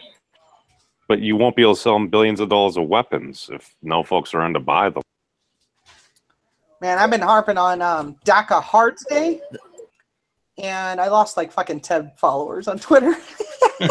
Oh, dude, I had folks at work showing pictures of Trump and then just like literally hating on side by sides. He's asking him like, well, my personal opinion, I'm like, unfortunately, he's using those kids as a bargaining chip, which unfortunately I don't think he really wants to do, but in order to get a wall, he kind of has to do. Yeah. Well, I mean, Trump has put himself in a weird situation. Like, because there are a lot of people like me who are watching him like a hawk. If he passes DACA or if he gets amnesty to fucking 800,000 illegals and doesn't get a wall and massive immigration reform, he's going to lose a ton of support. Well, didn't he say the least actual important thing he had to do was build the wall, but politically it is the most important for him because he just kept pounding it the whole time on the trail, and if he doesn't do anything, then he basically lost. If he ends up folding and not getting everything that he wants, he's going to lose a massive amount of support, and myself included, because at that point he'll just be another fucking amnesty giving neocon. Like, I don't got time for him. Fuck him. You brought up the neocon. Do you think we should be meddling in these countries? I mean, you served over there. What good is meddling in these Middle Eastern countries doing for us other than, oil? You're talking to the wrong person. Like, if it were up to me, all this money that we funnel out to fucking foreign aid, fuck them. Kiss my ass. We're done. Withdraw everybody, and fucking all that money we take away from giving foreign aid to all these fucking cocksucking countries, build infrastructure, pipelines, walls, drilling platforms, you name it. Get energy independence, and then we could give the entire Middle East the fucking finger, right? Like, that's, like, people like Richard Spencer and other ethno-nationalists like that, they call civic nationalists just basically libertarians. And I'm like, no, we actually disagree with libertarians on a great deal. There'd be no libertarian on the face of the earth that would be okay with infrastructure spending. Like, all that, when I say infrastructure spending, like that, $22 billion we took away from fucking Pakistan and all their fucking allies, right? I would just build nuclear power plants all over the country, right? No, I'm more okay with nuclear power plants than I am roads. Because nuclear power is by far the best way we have to generate energy, right? Or generate electricity. And it's the best for always on, yeah. Yeah, it's known to science, it's the best method of electricity generation, period, right? And because it's very clean in that it doesn't produce any emissions. I mean, you compare it to like all the disasters that have happened with coal mining and coal power plants. It's relatively safe. I mean, for every 1 3 Mile Island incident you give me, I'll go ahead and give you 10 fucking Chechnyas, right? So 1 gram of uranium produces the power of over 100 barrels of oil. yeah, it's a super efficient way of generating electricity. So to me, like, if I were like dictator of the United States for 4 fucking years, I would take all that money that we spend on giving it to fucking people who are just going to turn around and give it to other people who are going to kill our guys overseas, right? Like Pakistan and fucking Afghanistan, all those cocksuckers. And then I would build a nuclear power plant, and then I would sell it to a company, right? I would have the Army Corps of Engineers. Well, wait a minute, Voice. You can go here in a second. I would just like to throw out there, if anybody was dictator, I would be leading the goddamn secession movement, because there's no way I'll stand for a dictator. Call me Brutus, but I'll stab Caesar to save the Republic. But yeah, I would build nuclear power plants, and then I would sell them to companies, and then they can operate and manage it, right? Melissa, are you somehow related to a guy called Mr. Burns? No. You're very, and second, I have to go the opposite route. I say once we nuke Mecca, we nuke all the shithole countries as well. Be done with it now. Yeah. As long as Canada is the first shithole country to go. I mean, like. I like Canada. Well, wait, 40. Can't we just annex Canada? Wouldn't that be okay? No, it's not enough. We can save Nova Scotia. Canada's the cool hipster in the apartment up above us that usually throws a good party every once in a while. I tell you what, we'll keep Nova Scotia. The rest of it has to fucking go. Oh, you're a fan of Trailer Park Boys too? Fucking A. Well, and the wall has an impact people don't really consider. It has a huge psychological impact, right? Because, like, I don't know if you've seen the prototypes for these walls compared to what we have, what we call a border wall now. I mean, these things are astronomically much better, right? Like, it's night and day. Melissa. I mean, the border wall. I wouldn't even call it a fence. I hate to be the libertarian. The fence that we have right now. I'll die on that. The fence that we have right now is a joke, right? You could build a wall 30-story. They will still dig a tunnel underneath it. Okay, hi. Seismic sensors want to say hi. This is the 21st century. We can put seismic sensors in the ground. Oh, there's vibrations in the dirt. We better go investigate this. It's not hard. The most effective thing would be drone policing. Yeah, the wall itself, Mel is right. It is a major symbol. The sheer fact, I mean, border rates are down 70% just because folks are like, "Oh my God, President Trump is nuts. He's going to freaking shoot us on the border." Like, there are probably folks that literally believe that, and it is deterring folks. Well, no, and we have a last topic I want to cover before we go off air, and that's Rand Paul plans on filibustering the surveillance bill. I totally agree with Rand, and I will watch his filibuster. Matter of fact, I will unmonetize, no commercials, repost his filibuster as soon as it's out in its entirety. I haven't read the bill on the drone, so I don't know what the details are of it. But no, I don't want them having mass surveillance of United States citizens. And on that fact, I don't want drones flying above the border, which may or may not have missiles attached to them. Are you really going to start killing Mexican citizens as they're coming across the border? Or are you just going to record them? Wait. Drones aren't, like, drones that they're talking about are not necessarily armed. They're surveillance drones. Okay. Well, we already have surveillance cameras, and that's not doing any good. Okay, well, that's fair enough. But we already have surveillance cameras, which is not doing the job. So what good would a drone do? Because cameras are stationary objects. Drones are mobile. Like, and the reason that's important, if I'm trying to go in somewhere undetected,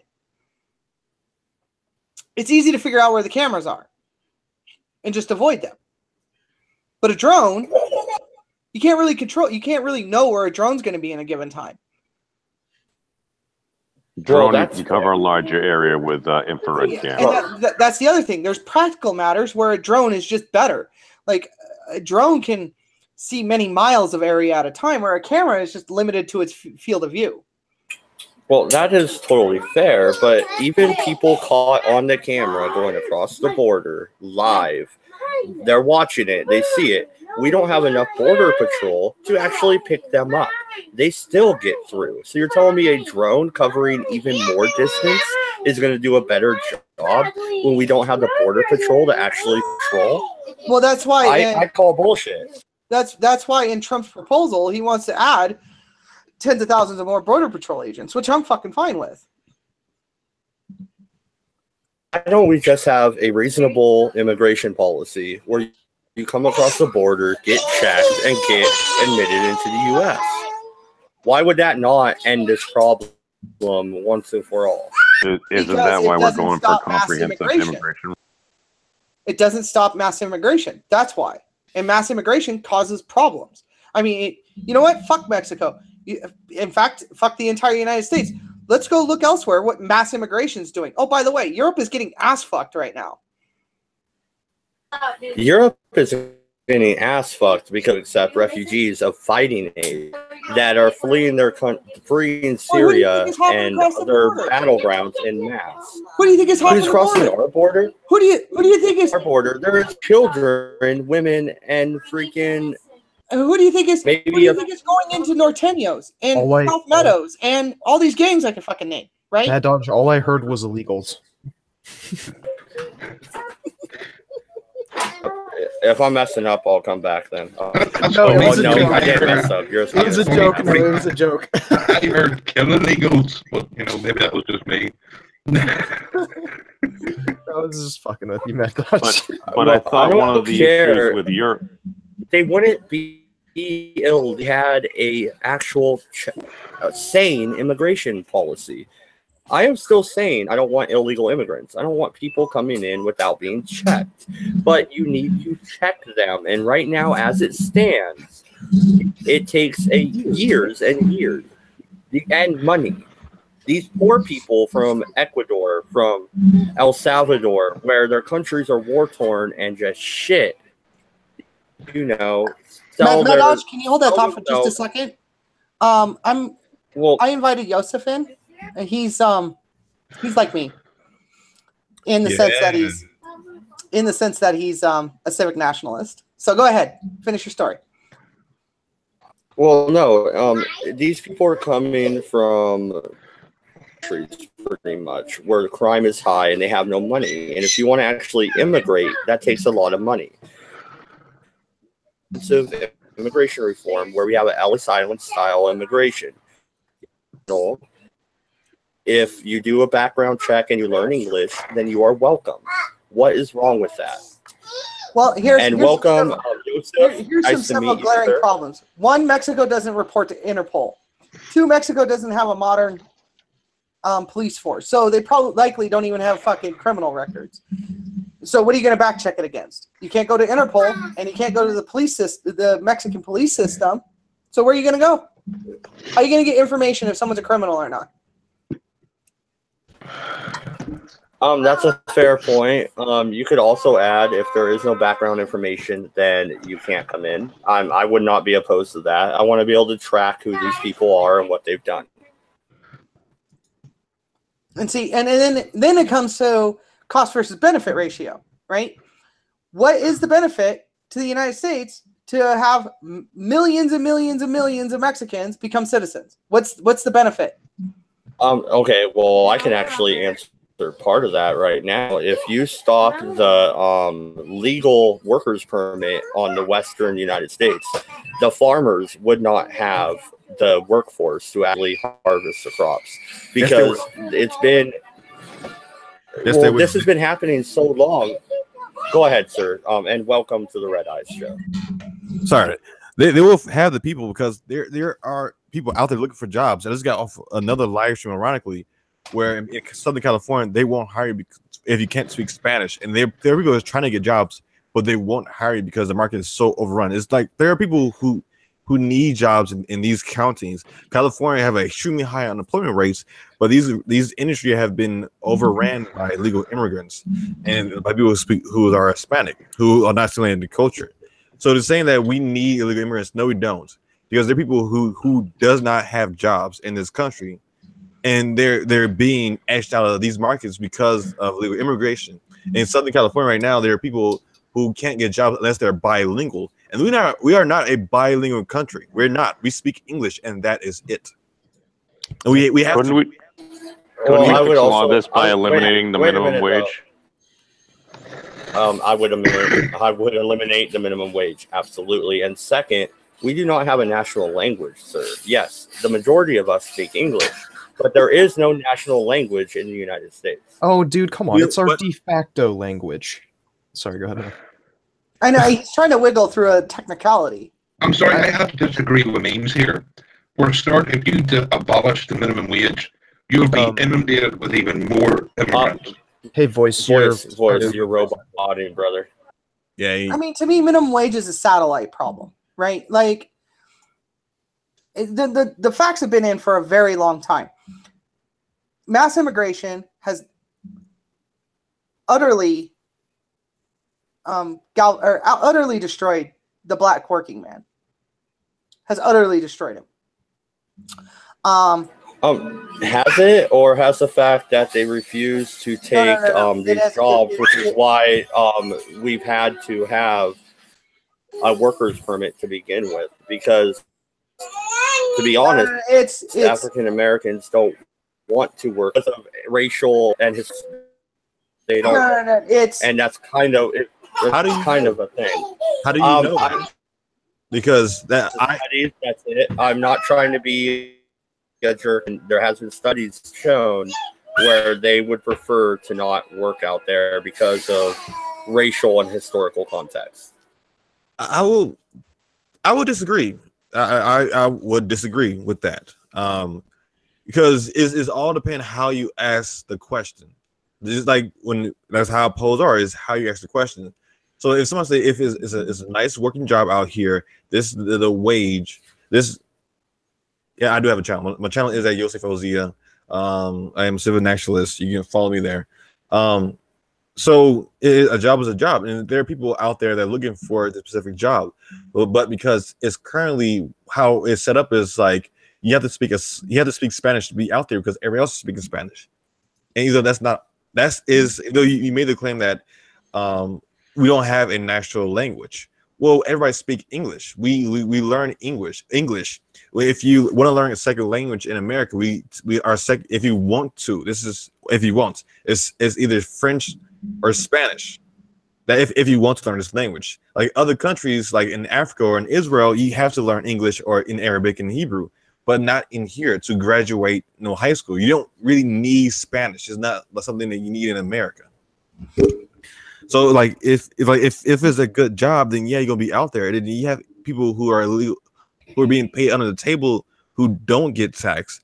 They're gonna take a lower wages than the people who you have to tax these people or give them a wage.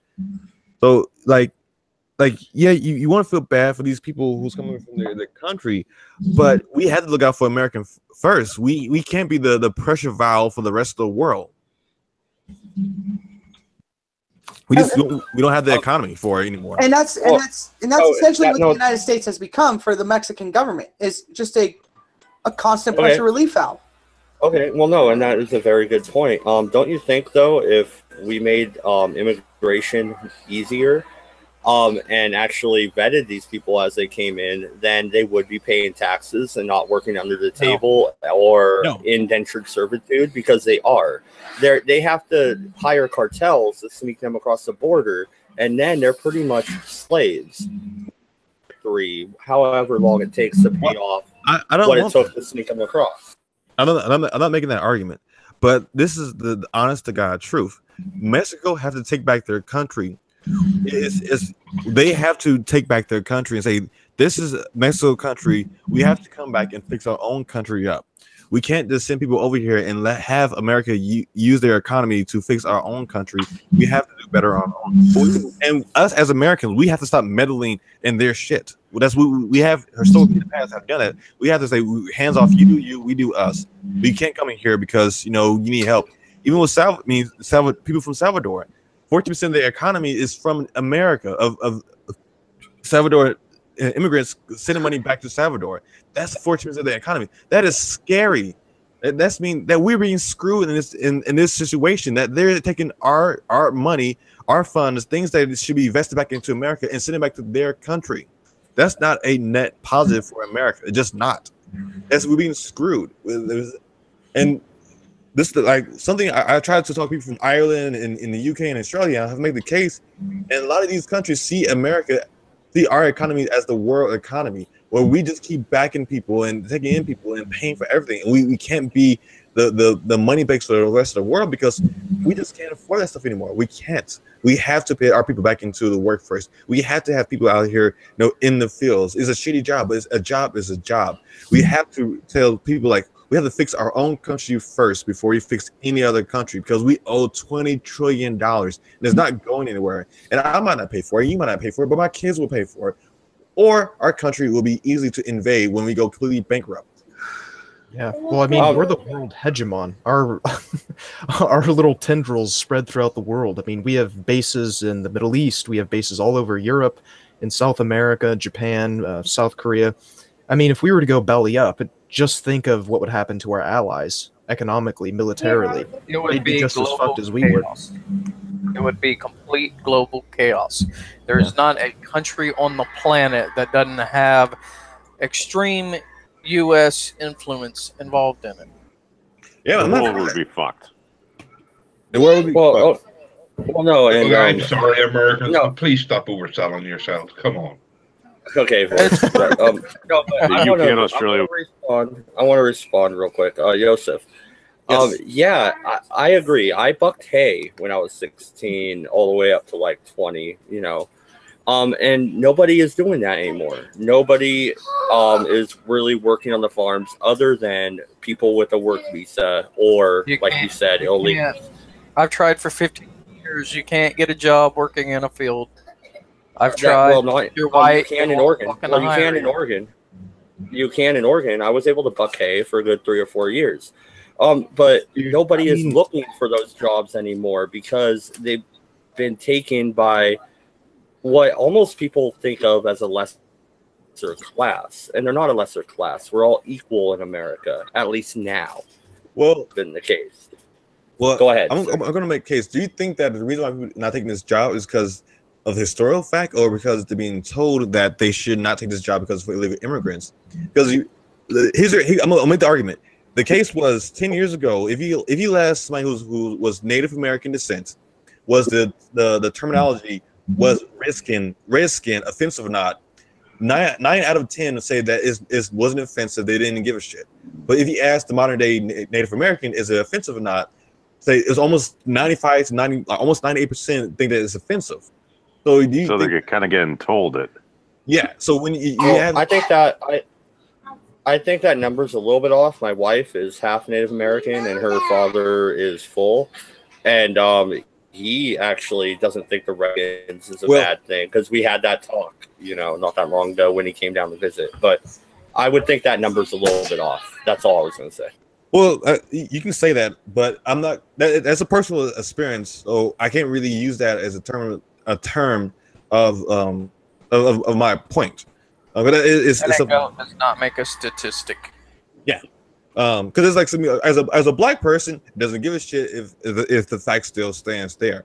And even with African Americans, race relationships have gotten worse since the past, I believe, 8 years. Economy, we're doing much better off. And I know people who actually went through the Jim Crow era. Say blacks are doing way better. They're doing way better, but culturally they're doing way worse because you keep telling black people that there's some boogeyman's out there. I have a business, I have a car, I have my own house.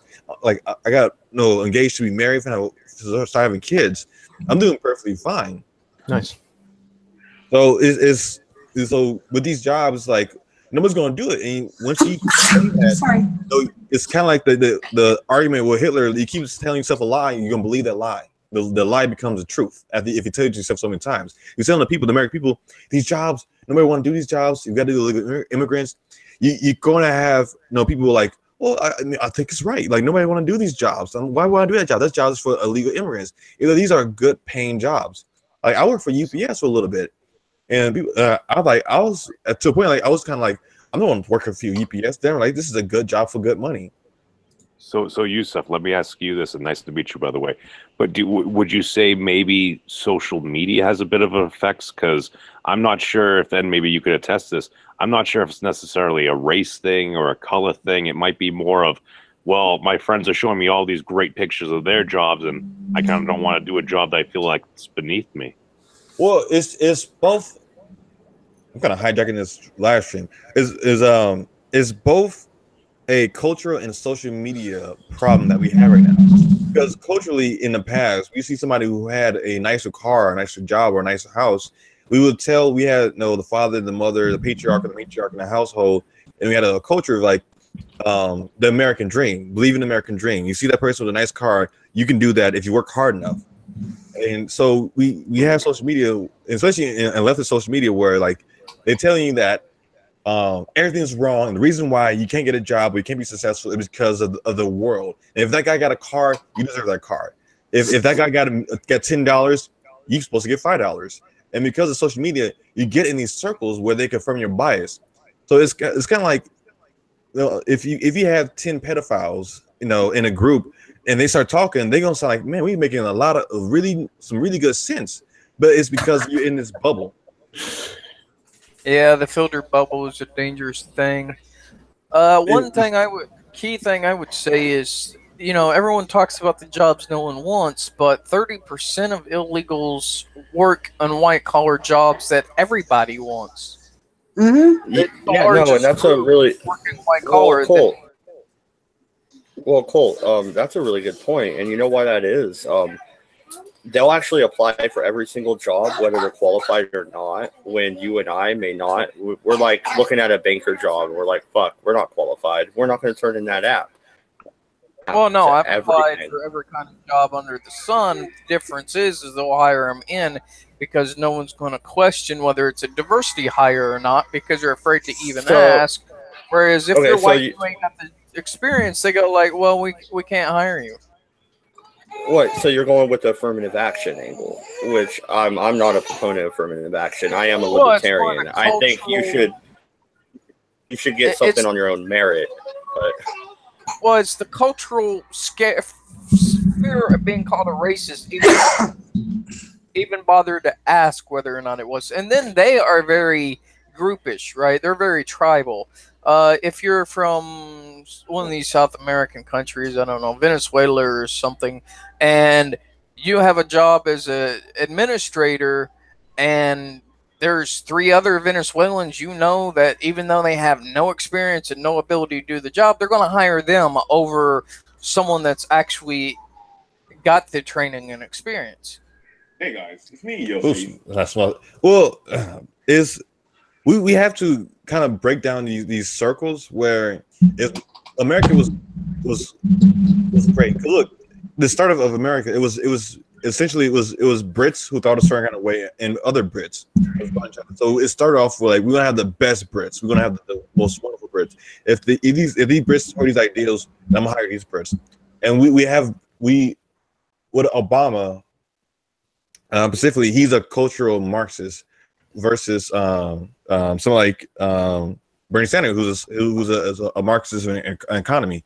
So Obama said we have to have group things, and once you have the mindset, the president saying you have to have group things, that's what you're gonna break down. Like, I'm gonna hire black people. I'm gonna hire black people because they're gonna be looking out for me. Versus like, we're Americans, and I'm gonna look out for you. So I'm gonna look out for you because you're American and you're doing a good job. And I try not to do that. If you do a good job, or you have a good product, or you know what you're doing, or you're going to save me the most money, so from a business sense, I'm going to pay. I'm going to get the best person. And we have to kind of break the group of like, we're all Americans. We are all, red, white, and blue Americans, red blooded Americans. You are my brother. I'm not a black American. You're not a white American. We are all Americans. Because even me being African Americans, it doesn't fucking matter. Because when I go out of the country, I'm American. I'm a loudmouth, aggressive, obnoxious American who gets drunk and cusses too much. It shouldn't take one of our naval bases or towers falling to bring folks together. So, and now we understand Well, no, I why was just Yosef gonna and say, I are friends. yeah, I was just say you'll fit right in on the Redeye, man. Because I'm drinking a beer right now and I cuss quite a bit. But no, African American point. Do you think we should shed these labels? Because I'm an individualist. I don't believe that we should tie ourselves to politics, like what's kind of taking place right now. And what's your thoughts on that? I think we have to shed these labels because I'm not like I've been to Africa, and I'm not African. I'm just not. I'm not culturally African. I don't have the same blood. I don't have the same history. I'm American. I went over there and it was almost immediately people was like staring at me while I was walking down the street. They like that guy is American. They don't even African Americans don't see Africans don't see African Americans as African. They see us as American. They don't see us as Americans. I don't know why we claim a country that they don't want us over there. What country that do claim us is America. Like I am America. No, we especially the African American, our culture is so fucking strong. It ripples across the whole entire world. Yeah, that's why I always suggest people if they don't like their country, especially U.S. or a Western country, they should leave it for about 3 months. Take a nice extended vacation to one of these places, and then you'll realize fairly quickly that you're an American. You're not African American. You're not, Indian American.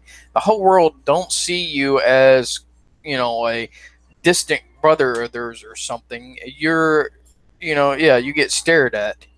Quite, you're an outsider, and they don't be mean about it, but it's as apparent as anything else. Well, yeah, like I was seeing a thing where like Europeans, they'll walk right up to each other and talk. They won't yell across the street, but they could tell Americans from a mile away because we're like, "Oh, hey, what's up?" Like yelling at somebody across the street. That's just not how they do things. No, and that doesn't matter what race you are.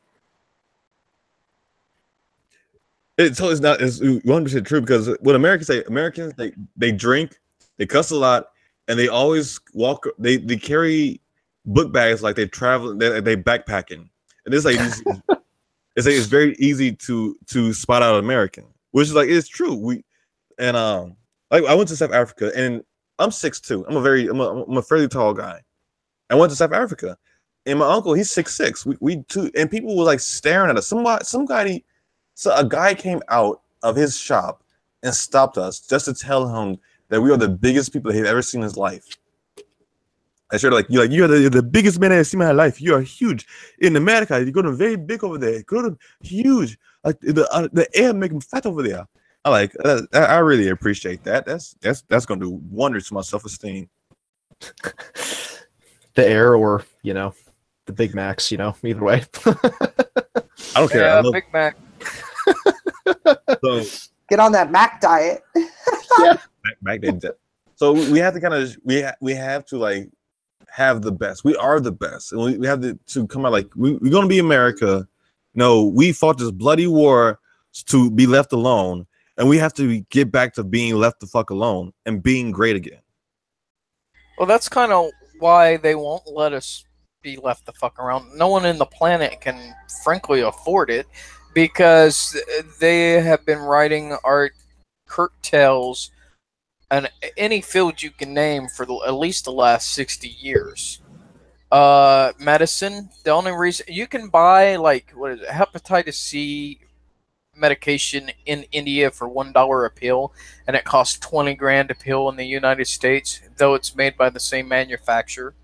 The only reason they can sell it so cheap there and many places across the world is because United States pays the lying toe of the actual inventing and the building of the manufacturing and all that kind of stuff. Then after that, it's just product costs, right? They can charge you a lot and then spit it off for nothing, all the extras they make. And that's in medicine, that's in military, that's in policing, that's in politics. It's the reason why a large amount of the world has switched to a democratic system is because they've been afforded that ability through United States either funding or the fact that they know they're not their neighbor's not going to be able to go to war with them without the US intervening. And so it's like the world can't afford for the United States to become protectionist and only concerned about their people. And the United States... No, I disagree. And the United States is getting to the point it can't afford for its citizens to go back. The world wants us to go back. No. Wants to go bankrupt. Well, I want to hear this out of their business.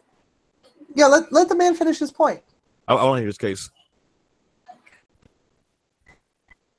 Which one, me or him? Colt. Dodge. Go ahead. Oh. So anyway, yeah, I've lived all over the planet, right? It's no one... You go ask Sargon or watch any of his videos, he'll tell you how much he's glad the United States is the power. Because, Europe is looking at going... Hold on. Sorry.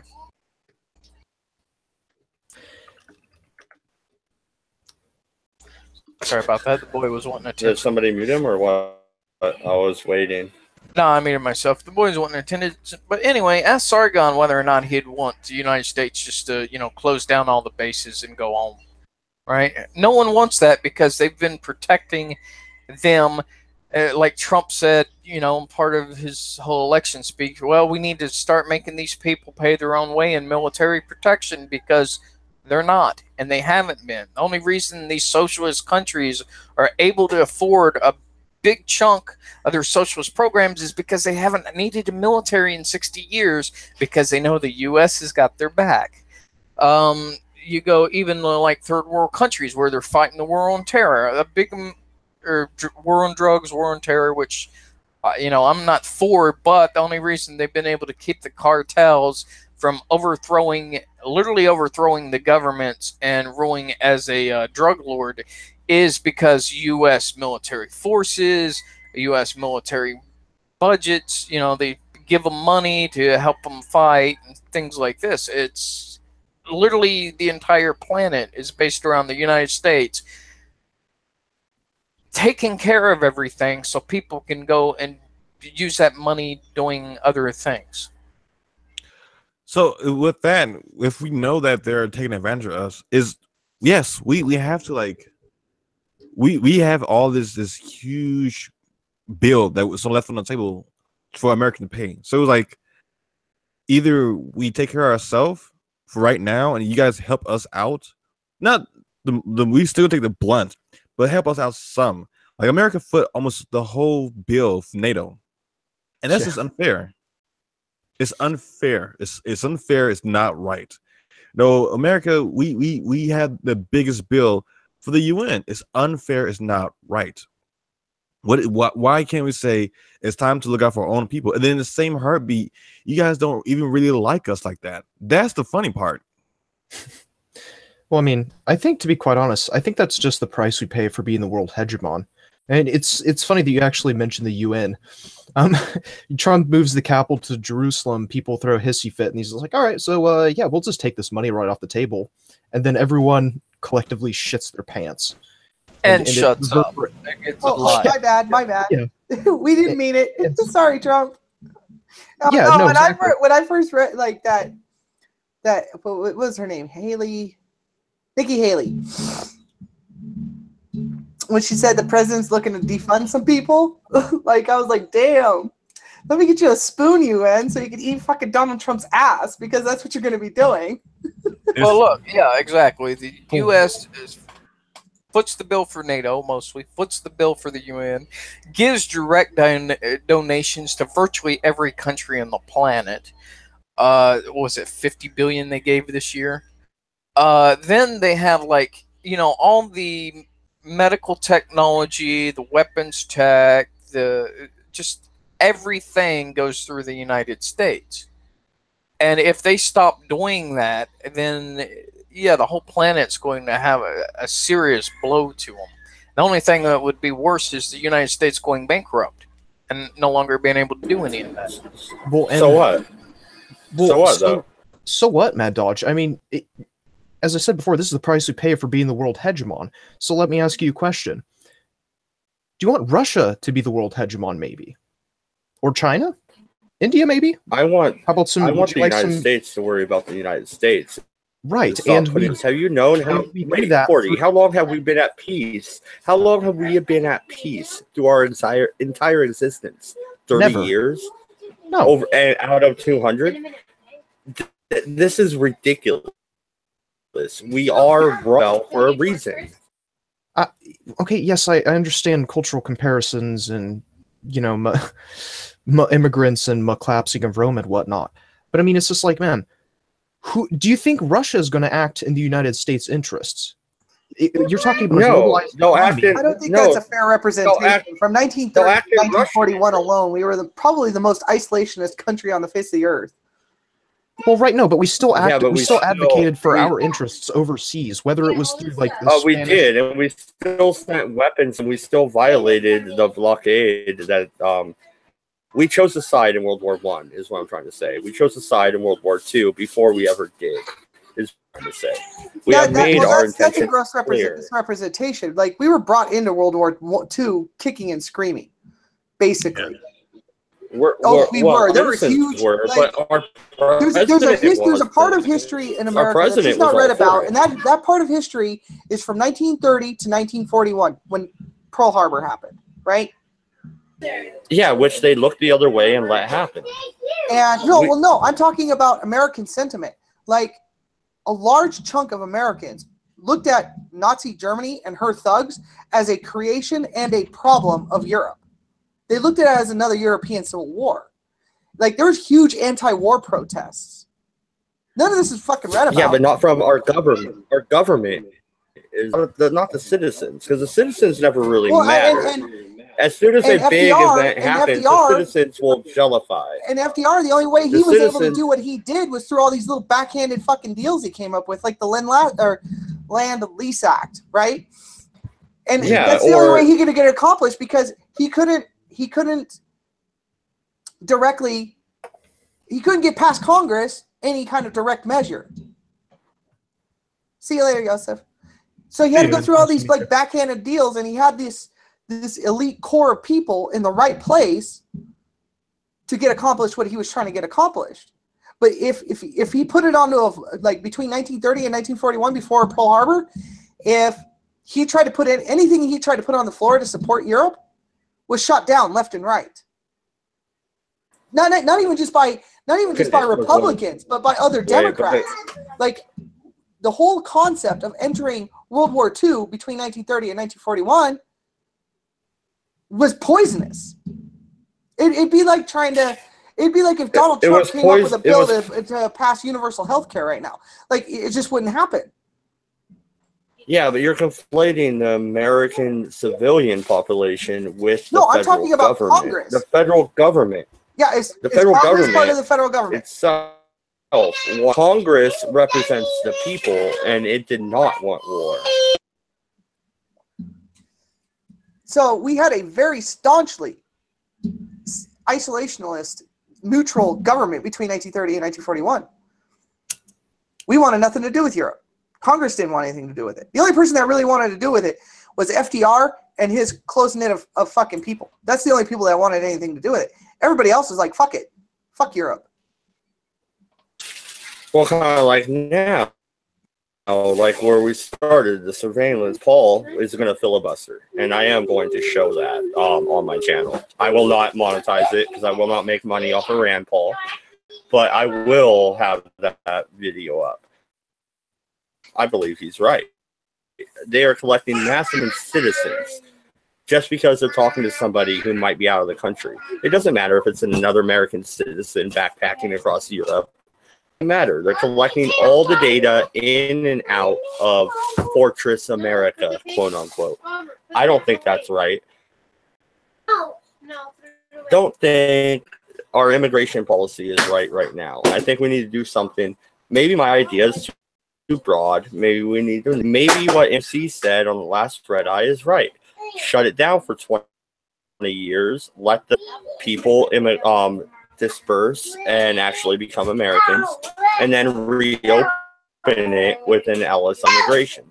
I'm glad you brought Yusuf on, if I said that right. Yeah, you did. I was glad to hear his points of view. I hope he subscribed and he'll join again sometime. He was very interesting. Thank you. No, I'm really good friends with Yusuf. Like, he's a cool dude. So, yeah, I'll invite him on whenever he's messaging me. But what was I gonna say? Oh, with the whole checking on civilian things, and here's my challenge to libertarian types, right? We are dealing with an enemy that hides within the populace. How do you prevent them? I don't want to hear your ideological bullshit. How do you prevent them from successfully attacking other citizens? How do you prevent Orlando? How do you prevent San Bernardino? Because to me, first waiting off, for it to happen and prevent cleaning up the crime. bodies afterward and getting a nice little news story is unacceptable. No, this is not Minority Report. You cannot prevent crime. All you can do is them and convict them. Okay, I'm sorry. not talking That's the way it is. I'm not talking about future crime. I'm talking about reasonable measures to figure out who's going to commit an attack. Allow citizens protect themselves and encourage citizens protect themselves is the greatest tool we have so far to preventing such things. They tried that here, and the thing is here everybody has a security guard, and all security guards have like M16s, shotguns. It makes people from the West a little unnervous at first, but when you get used to it, you'll see why. Someone tries to pull some shit like that, here they get shot in about 3 seconds. But see, what I'm getting at is if someone is talking to someone in Hamas or ISIS, wouldn't you want to know what they're talking about?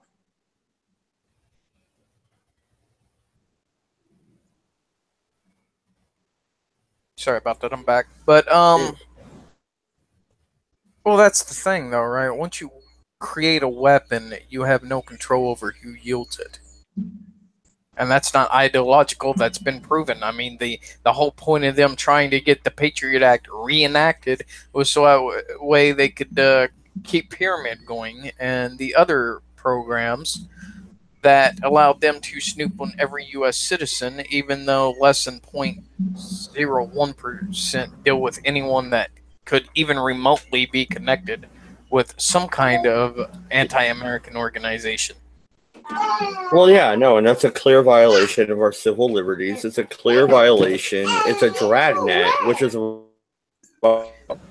and that's where I and Rand Paul stand in solidarity forever. Like, even Ron Wyden. That's the only good thing the senator from Oregon has ever done is stand with Rand Paul 3 years ago on his last filibuster. I'm going to see it again. And it's going to be magnificent, and I'm going to eat it up, 40. Eat it up. We're going to wrap up here soon. Any final thoughts? And 40, give your idea on the surveillance state, since you were late, co-host.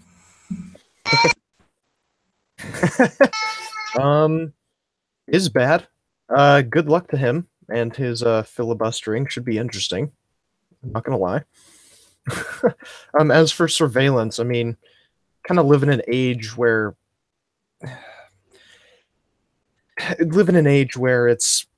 it's hard to not do it.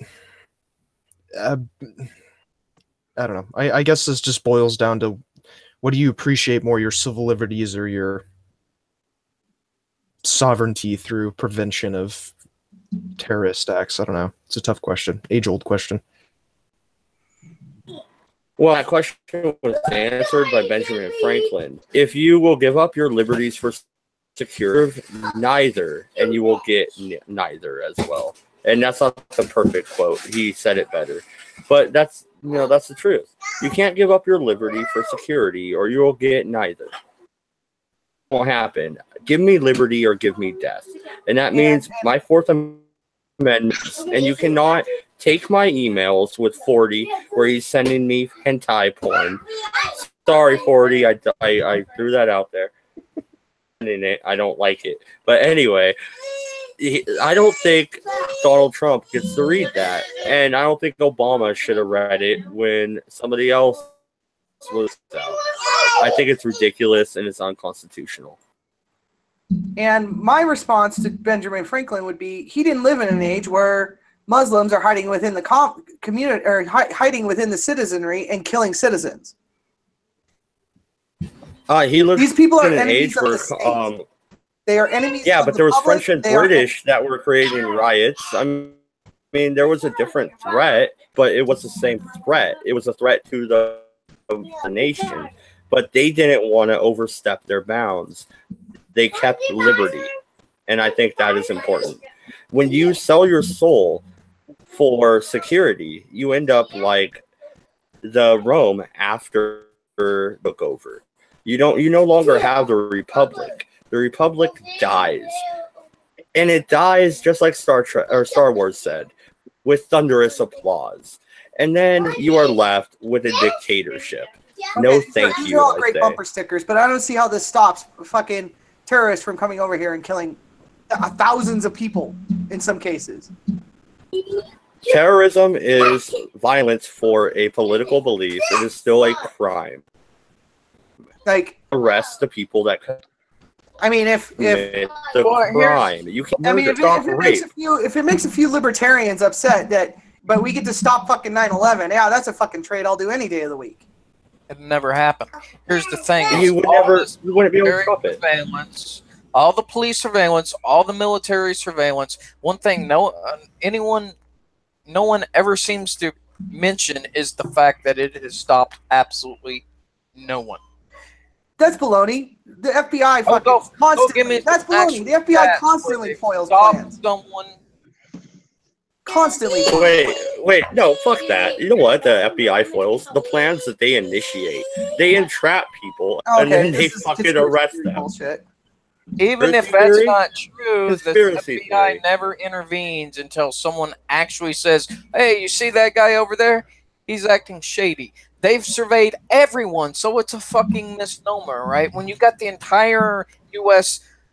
under surveillance, you say, "Well, thank you, citizen, but we already knew about that." No, you didn't. You're surveilling everyone, and you have no way to fucking sort the information.